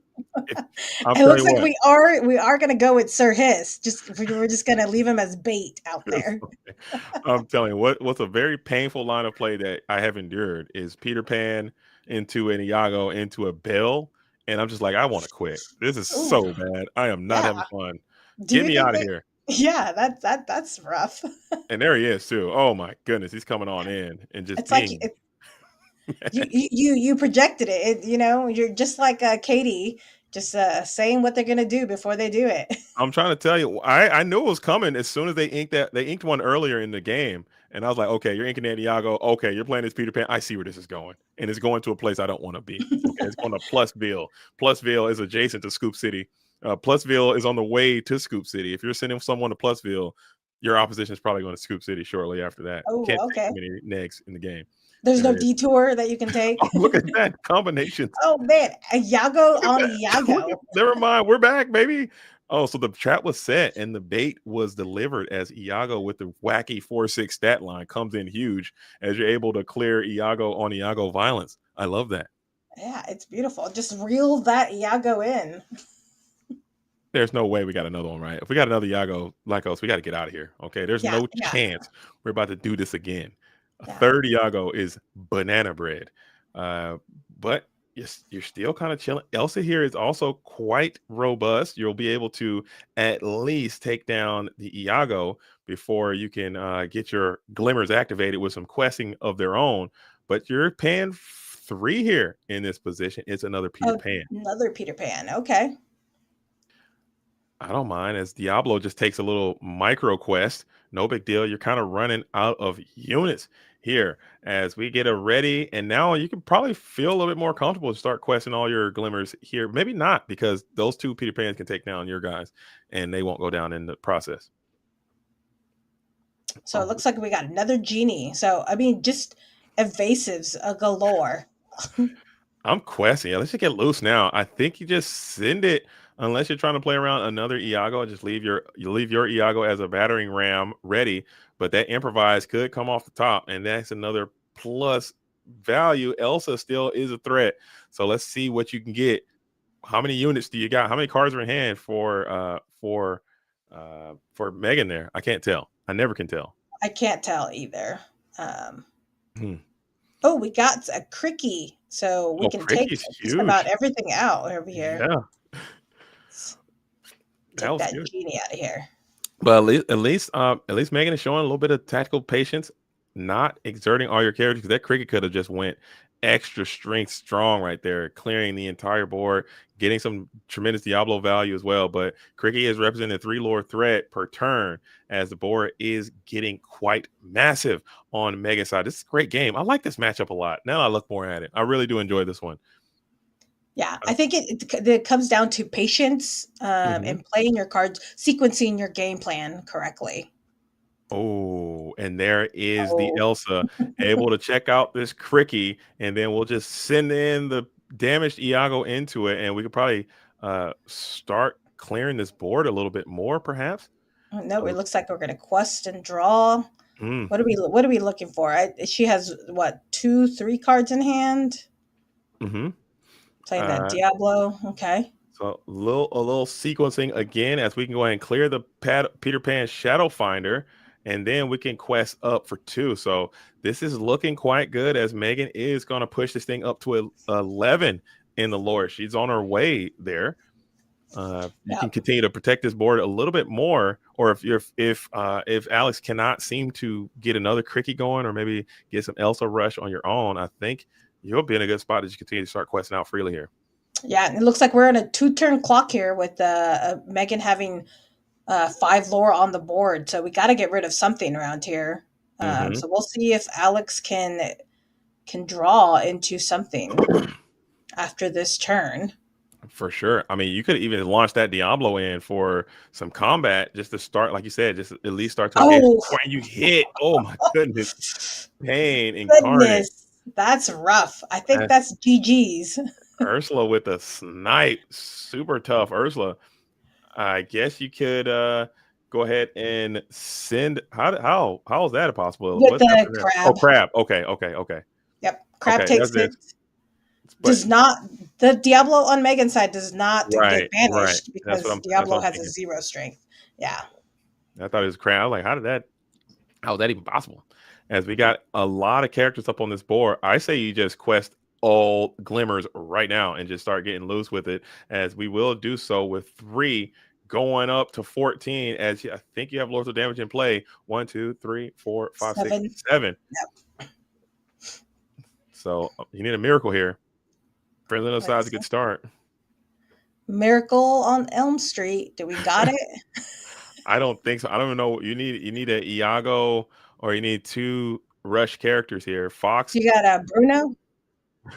And we'll bring out the Elsa, who can exert the Peter Pan, but that's not going to be enough unless you can take You out gotta a take two-lord. out that You genie. gotta take out the genie, and Yes, you I do agree. so. So you will survive another turn, it seems, in a very equitable fashion. There we go. We're back in the game, right? Unless there's a goat off the tizzy and you're out of here. Is there a top deck goat? You won't miss that Diablo trigger hand hovering. You'll rip it. I don't know if you're playing goat. I don't think this deck plays goat anymore either. I don't think they play goat. I don't even know if they play the big Elsa Mm-hmm. as well. I think it's very low to the ground. Mm-hmm. So it's just spam and slam. We're going to go ahead and clear a little bit off. I'm still questing these glimmies, dude. Get them glimmies quested, and we're trying to engage in combat here. Okay, it looks like we're just going to try to clear this board, which I mean, I guess that's one way of dealing with it because if they have no board, they can't prep you. Mm-hmm. I'm getting them glimmers quested. I wouldn't even care what they got going on. You're like sideways. Yeah, sideways. We're going straight vertical. And now Shift Elsa would be neat if you had it, but I don't think this deck does play that card. I don't think seems so like we're going to either. be punching on into a all-important game number 3, winner take all. Never giving up, never surrender. Fire off of Bruno. Let's do it. Are we getting rid of that? Curse Merfolk. Do we get rid of another thing? Can we do it? Can we survive here? Oh man, can we do it? Can it happen? Oh, and no, nope. we're just gonna scoop going right on into Scoop City there. I thought you had it when you went to Plus Town, when you went to Plus Ultra. I thought you had what it took, but now we got the all important game number 3. And if you guys like game 3s, okay. I think we got an ad going, but for anyone who's still here right now, thank you for picking it through the ads. We're out here. Yeah. Game 3. Pump up the jam. We'll pump it up This again. is our round, game 3, with the third match of the night. Mm-hmm. So I think that's perfect, Absolutely. See if Megan can win one for Love to Lore with the mirror match, which would be fantastic. I'd love to see Love to Lore put a dub on the win column here to end the night. I don't like personally, okay, maybe it's just my tender heart, okay? my old cutthroat self, I would love to see someone get swept. I love a sweeping, but now I like to see a nice, I like to everyone go home with something. Everybody take a little dub there. Put one in the win column, win one for the Gipper. I'm going Megan. Let's lock in and let's take down Coffee here. Let's take down Alex. Yeah. So if you're Megan, you're going to be on the draw. What do you think you're going to be looking for? We haven't seen Diablo, so I don't think we're going to have a Diablo in play. Is there a world Megan's not playing Diablo? Is there a universe where Megan does not have Diablo in the deck? Chat, tell us. Is that the new birds list that plays no big bird? No, a Diablo-less deck is. If I'm playing green cards, you better believe I'm throwing a Diablo. I'm gonna sprinkle in a Diablo in this piece. I don't know. I don't have the deck, so I can't see, but I'm certain we'll find out. But we have not seen. I haven't seen a single Diablo, just the small amethyst one, but I haven't seen the 1-cost one or the 3-cost one. So maybe it's not there. We know we've seen the amethyst Diablo. We've seen that one, but we have not seen. We have not seen the 1-cost. Peep your hand, Diablo. The devoted. Yeah, for sure. We have what's his name? What's the code name? His name is Diablo the Diablo Maleficent Spy. Maleficent Spy. Yeah. Okay. Maleficent Spy guy. Spy guy. Little peep show. Yeah. Diablo peep show. Come a little sneak peek. Diablo sneak peek. Diablo. I call him Diablo deep sigh, dude. That's what I do whenever I see him. Just. Okay. Is that because Shift Diablo is coming turn 2? I just know it's going to be some nonsense. Either Ursula or Shift Diablo. Some Diablo, get off my case. That's what it. Ban him. Okay, let's talk about that. We're talking about banning cards, banning Hiram, ban this, ban that. Get him out of here. Speak of the devil. Now there, Diablo Deep Sigh comes to the board again. Yeah. There we go. That's sudden chill. You gotta ink it. I hate to, as much as I hate to play, you gotta put it into your inkwell face down. And exert it. Okay, you got to. That's what Megan's gonna do. You have no choice because they see it. It's useless. You gotta exert it. You gotta pitch it. You gotta toss it. I hate that. That's the world we live in. a little peak bird. Peek-a-bird. Look at that. And we are going to ink it and play that Chernobygs. Yeah. Because Ursula comes down on too, but now they may not. And sometimes what'll happen is I'll ink the song that they saw, and Ursula goes to inkwell. You see, it's poetry in motion. So the friends that you just drew lives, and you're so back. You're so back. And I think you should still play that, right? Just to see, just to make sure. Just to make sure. But they get cooked when they don't have it. And everyone's like, "Oh, why'd you play it?" Of course they didn't have it. But every time I always draw the friends after they ink the Ursula. I'm telling you, like clockwork. It works every time. I guarantee you this the turn 3, we're playing friends on the other side. I guarantee it. As Prince John is up and Diablo is questing, as Sir Hiss is kicking it menacingly. And it looks like we obviously don't have the shift Diablo, because otherwise we would have played it, especially with Prince John on the board. So let's see what Megan does here. Well, maybe not to the face of this Sir Hiss over here. I would not send my Diablo in to the face of this 3. His whole job. Oh, I thought it. Oh, but she got the sudden chill though. So sudden chill comes on in, another one, and we'll be able to rip the Elsa from the hand. Now, do you have friends on the other side? Do you have something that you can do on 3? And it is the hypnotize that you knew about. Okay, we're kicking the Iago, so you're able to claw back from this spot a little bit. I think you can't hit this Sir Hiss, but I'd love to get this Sir Hiss off the board as priority number 1 if I am Alex, because that is probably stifling your Diablo shift, but you still don't have the cards to do it yet. But this hypnotize is going to allow you to get 2 now. Yes. Broken. Why'd they do that? Why did they print this card like that? I hate that for all of us as Prince John. what he does best. They did not have to add the draw the card part on the back of hypnotize. They could have just left it. I mean, it's an action. It's not a song. So I mean, I think that gives it a little bit of a balance, They could have just left it off. I mean, like, I'm losing a card, you're losing a card, we're both losing a card. Like, why do I need you to draw an additional card there? But I mean, that's only if you play Prince John, right? You could not play Prince John. Also I'm saying like hypnotize automatically draws a card by itself. Oh, okay, I gotcha. So you discard a card, I draw a card as well. It's like it can't rip, it replaces itself. I think that's just ludicrous. Let's lock in. You just don't lock it. All right. So it looks like we're playing a Diago with and questing with Sir Hiss, who doesn't have anybody threatening him. I mean, that's an 18 turn clock there that you got with this Sir Hiss. Yeah, you can't stop him. If you can't get into him, he's going to just continue to run away with this thing. And now you have this Iago up tempoed out, just waiting without Peter Pan Shadow Finder, saying, "I dare you to exert anybody," and I'm cleaning their clock. This artwork, I love this card so much. And people clowned on it. They joked him all out of his life. But I like this Iago guy. He's got a good attitude. As we're going to get a 3 for the friends on the other side. Let's see what we do here. Ink of friends. Okay. Ink of friends, sudden chill. So draw a card. Megan will lose a card. Alex will gain a card from Prince John. So that might tell a story about your hand, though. Inking friends on the other side. It might be some really high value stuff in there. Maybe you have an Elsa in your hand, or maybe you have your own Iago waiting for your opponent to exert. Potentially next turn, you can set up your Peter Pan and then set up your Iago next turn, but you're going to lose a bit of lore in the process. Maybe you got improvise. We'll see it pop off as another evasive character comes in. Your board is super duper evasive. Iago sings. You don't mind that either. Nope. Yep. Just keep on putting the pressure and keep on getting more cards. Mm-hmm. And we'll continue to expand as well, lore-wise, as Curse Merfolk representing 2, Genie representing 2. You need to get something happening here if you're Alex, because you are losing this momentum race exponentially here as another Hypnotize comes in. Like, the board is a problem. The hand is really not doing too much for you.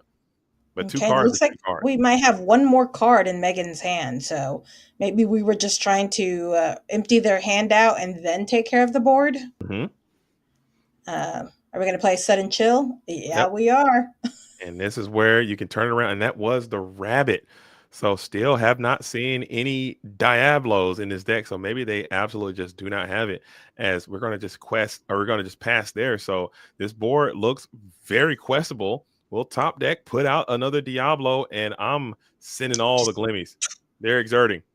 Windshield wipers. Oh yeah, we're going straight horizontal mode activate. That's 5 lore, huge swing.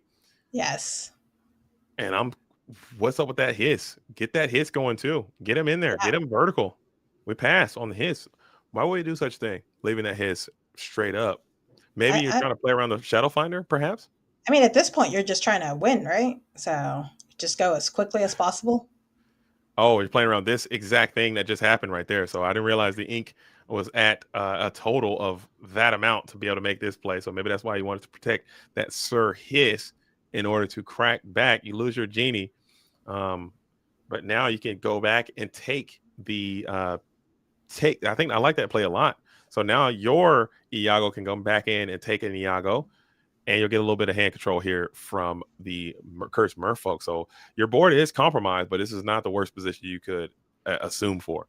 Yep, because now Sir Hiss can take out Peter Pan, and your Iago can take out their Iago. So that was good. Yes. I like that play. Megan just thinking one step ahead of us in that. Mm-hmm. But I still think you got to get that Iago off. Iago singing, just need some cards. Okay. Interesting. I guess you could do it next turn, or you could just send this Sir Hiss into the we got Crab on the Hiss. Okay. And then where are we going to take Sir Hiss? Are we going to take out that Iago? Because I think that's the best play, right? Either Iago or I honestly, I think I'm going after maybe the Peter Pan too, because Peter Pan is going to embolden a lot of more nonsense as well. Yeah, I'm getting the Pan out of here because your Iago can come back after their Iago if they elect to quest it again, or if you get to an Elsa, you can exert the Iago and clear it with your own Iago. Unless if they bring in this freaking improvise, you're going to be in shambles. That Iago is the linchpin of your strat right now. And then Megan will have to improvise their next move. That's pretty good. I like that. Drums. I like that. That's pretty good.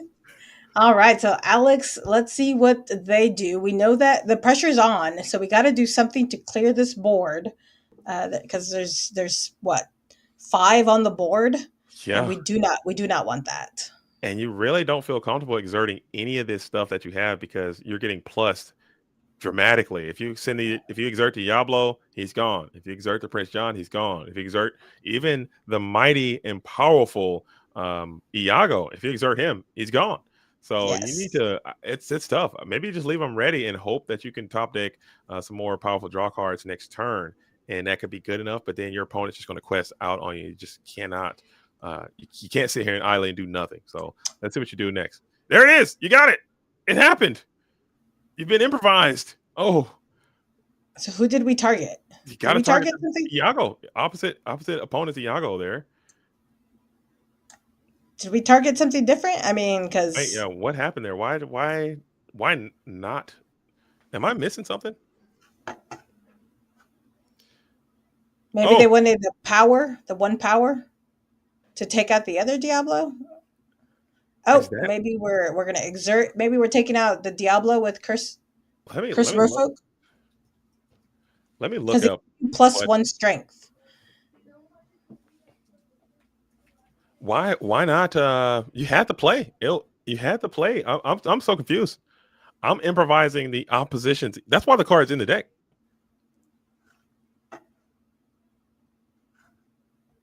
Yeah, that's why. That is 100% of the literal. I'm baffled.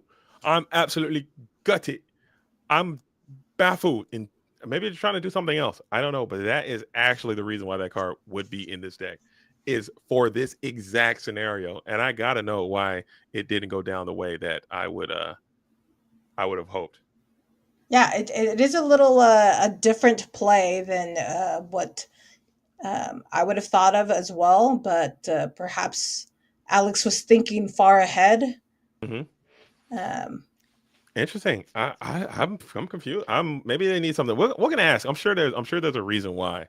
I just would be so excited just to do what the thing. You put it in the deck. You got the tech in for this exact scenario. It's a very linear scenario. And this is literally the 1 out of 1 time that you can do that thing that you put it there to do. You got to do the thing, and you did not do that thing. and it's just destroying my psyche right now. I cannot figure out why, and I gotta know. I would like to know. Well, I'm sure we'll find out soon. We'll definitely ask Alex. I'll let you ask Alex I would like to know. why Thank they you. improvised that move with Okay. improvise. I like it. But it is going to be a vibe. So we do have that very ferocious Iago who is still going to be up and active. As no, you can't. That card is evasive. So you cannot send that Diablo in. Even though Diablo has wings, it should be evasive. That's my whole thing. I mean, I don't know if it's evasive, and maybe it's a it's an obedient raven. So maybe it's just supposed to be regular. It's a slow bird, but look at that picture. It's moving so dynamically. And that thing looks way more invasive than the freaking Iago. Are you kidding? It looks way more invasive than that Elsa as well. I'm saying, like, just the way that the art is drawn. They could have drawn him wings in and had him be non-invasive. Same thing with the other green Diablo. He's literally flying. He's evading. I don't know. Maybe I'm reading too much into it. I mean, maybe if we had flying as a mechanic, but we do not. Yeah. True. I mean, yeah, but look at Iago. Iago is literally massive, giant bird. Who is that thing evading? What are you dodging? Stop it. Okay, let's make some sense. As we are going to get that Bruno to go off, Bruno will pop the Iago back to hand, and then we'll shuffle. It doesn't. No halt. Oh yeah, no cards in hand. No cards in hand. Okay. All right, and then we'll go ahead and get a little quest in. So we do go ahead and Bruno that. Interesting. Yeah, I gotta know. As it looks like the tide is turning in favor of Alex now, who has cleared the major threat, and we're continuing to quest here. No, we're going to challenge clear the crab. So you've completely gained control of this board, and you have a nice, strong 2-questing genie up to start catching up, and another Diablo. So this is looking phenomenal for you as Prince John's quest here. Maybe slightly dangerous on that quest because now you can slam this Diablo in and get another card, but you could have done that anyway. As Ursula comes in, hits again. Look at this Ursula. Man, Ursula is just hitting every time. Ursula's going crazy. It's insane, Ursula there. Thinking if you want to crash this Diablo or just continue to quest, and I think you'll take the option to crash here. I don't hate that play a lot, but you have to be able to put this character in a top deck discard card and you feel defeated. Yeah, you definitely want to play this card, and if you can't, you might lose it. Yeah. I don't hate that. Just get the Sudden Chill, Dancing Ink Boil. Both players are top decking. You are going to bring out another genie, and that is the last thing Megan wants to see, into another Diablo. And then the quest, all glimmers activate, getting everyone horizontal. And this might be GG imminent. Scoopville bus is pulling around the corner. Oh my goodness. Alex, I cannot believe how Alex just came back from that. What a turnaround. That is well played by both players. Alex just playing it just a little bit better. For sure. But I think it's time. We're going to hop on into the interview station, and we're going to see what these players are talking about and see what they got going on. Greetings and salutations. Alex. Oh, I can hear myself. Oh, it's gross. Where's that sound coming from? How do I stop it? Oh, probably my stream. Oh gosh. Okay. Well, it's fine. It's fine. Congratulations on your win, Alex. I like the deck a lot. I have to ask immediately though, before we even go any further, the improvise. I love the tech. The tech is designed to clear those pesky Iagos. You didn't do it. I gotta know why. Honestly, I kind of just forgot about it at that moment in time. I was nice.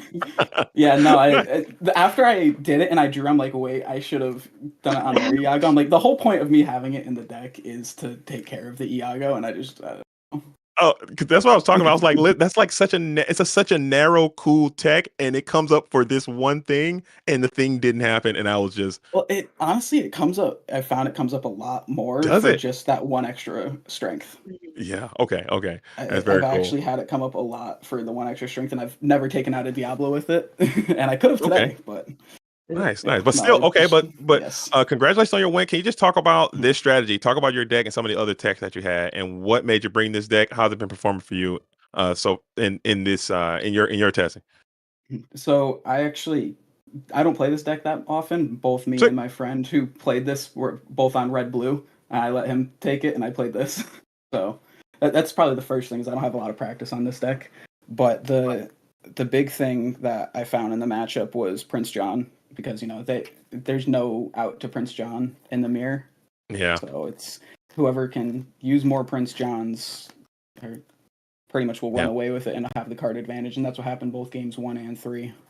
For sure, and we did notice that too. Your Diablos were in game number 1, and your Prince Johns in game number 3. But I still thought it was an incredible matchup. Lycos, what'd you think about from Alex's perspective in this match?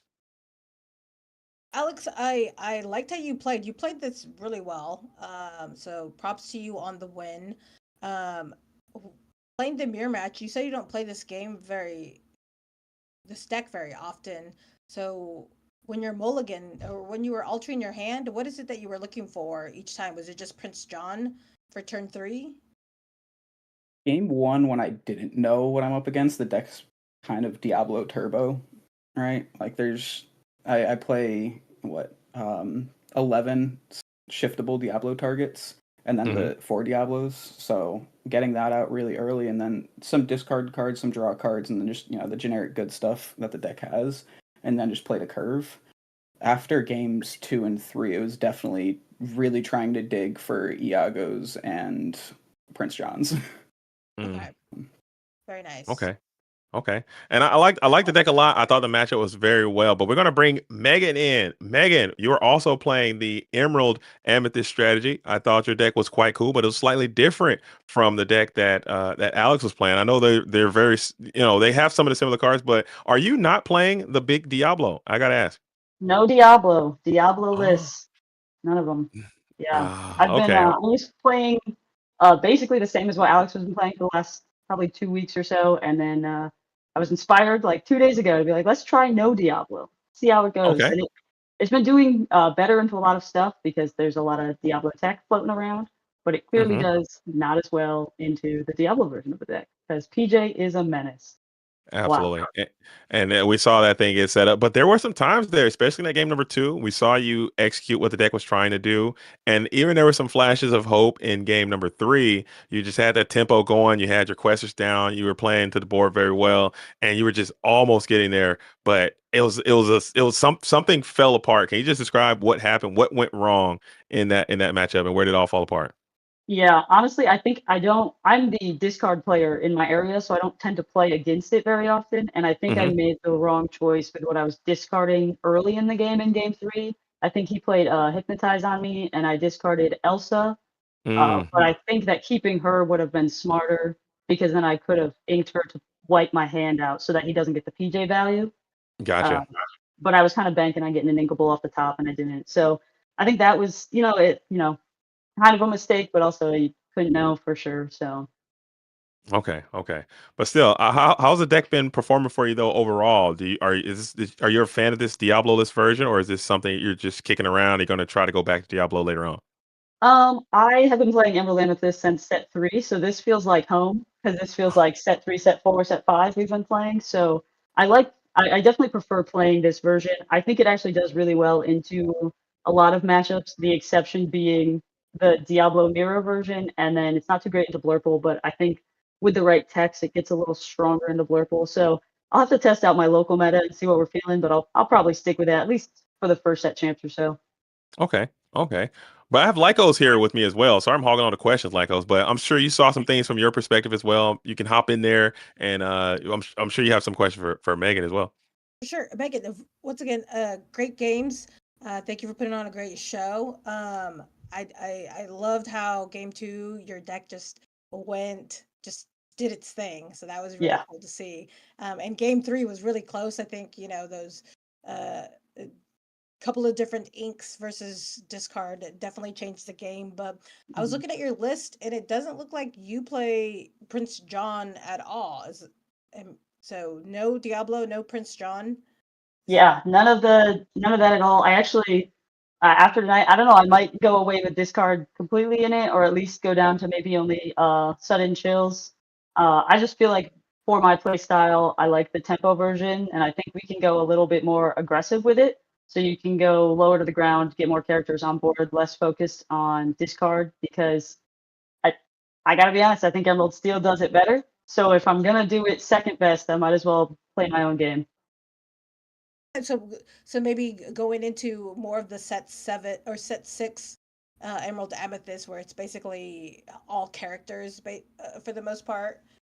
With Yeah, maybe yeah. I think we can drop probably some of the hypnotizes in this version of the deck, and maybe I'm not playing Kit either. He was one that I went back and forth on, so maybe get Kit back, or potentially some of those big bodies. Like I was a little nervous. This was going to be a Steel Song matchup, and I wasn't going to have my big Ursula. So I think we could get some of those bigger techs in for some of the matchups that it's a little worse into. And overall, I mean, I think it's a fun deck. It might not be the best out there right now, but it's certainly super fun for me to play. So I mean, it looks good. I think you have the pieces of a great deck. And I'm excited to see what you come up with. I follow along on the Love to Lore Discord and stuff like that. So I always enjoy seeing what people come up with. So I'm sure we'll see some innovation on your end. for sure, I hope so. Absolutely, absolutely. But like I said, I did enjoy the matchup a lot. I think both of you guys played very well, and both of your teams played very well. But I know we're about to wrap this thing up. Love to Lore, it didn't work out that great this time. I mean, I'm sure you guys are going to come back and get your vengeance, but it didn't go well. But still, everyone loves everything you guys do for the community. Any shout outs you want to give? We'll start with you, Megan. Any shout outs you want to throw before we wrap this thing up?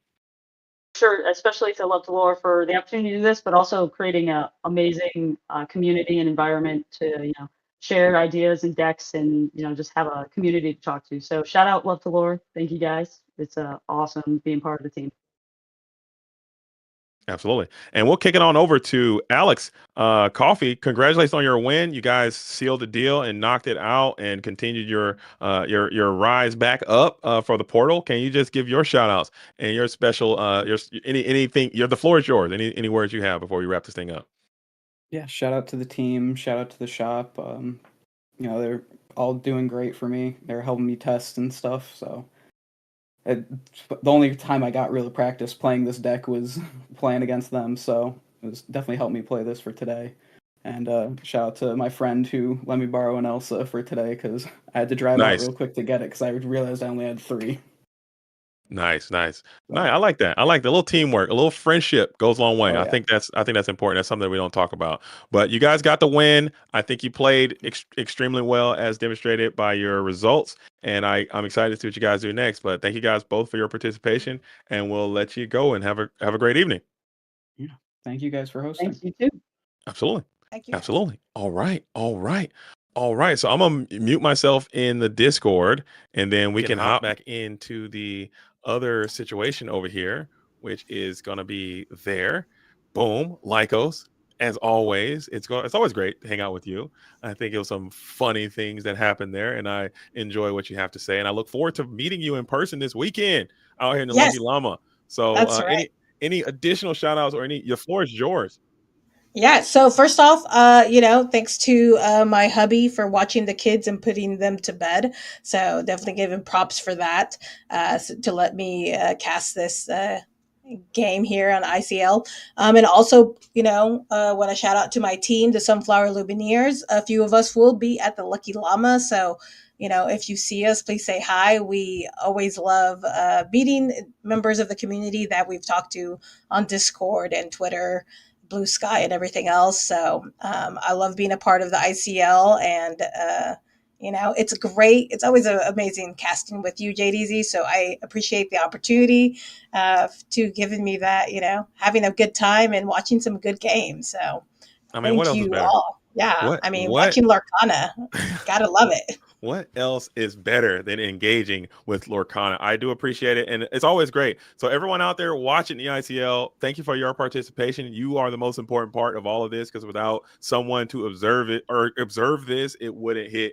nearly as hard. So thank you guys for taking your time and participating. Also, if you haven't done so already, make sure you give Luke a follow, man, on Twitch. If you haven't done that, if you got a Prime Dog Nasty laying around, throw it into the bucket, man, because it helps motivate the production to continue to give this great product and continue to rock with. Also, get over on YouTube and subscribe to the ICL on YouTube. It's on its way. And also check me out, JDC Quest. You guys know the vibes. We're not gonna do it, but you guys know help me up too. I will be at the Lucky Llama as well. I will be running that stream and I'll be doing that broadcast. And I will see you all there, either digitally or in person. But it's not over. We got an after party, and we're going to kick the after party over to the Lore Keepers Inn. I will be there, and some other players will be there. Stay tuned to that, and we will be raiding here soon. So whenever Luke gets back in, so the raid is going in. I can hear it. So thank you guys all. Thank you guys for your. Until next time. Peace. Boom. All right. All right, Lycos. See ya. Peace.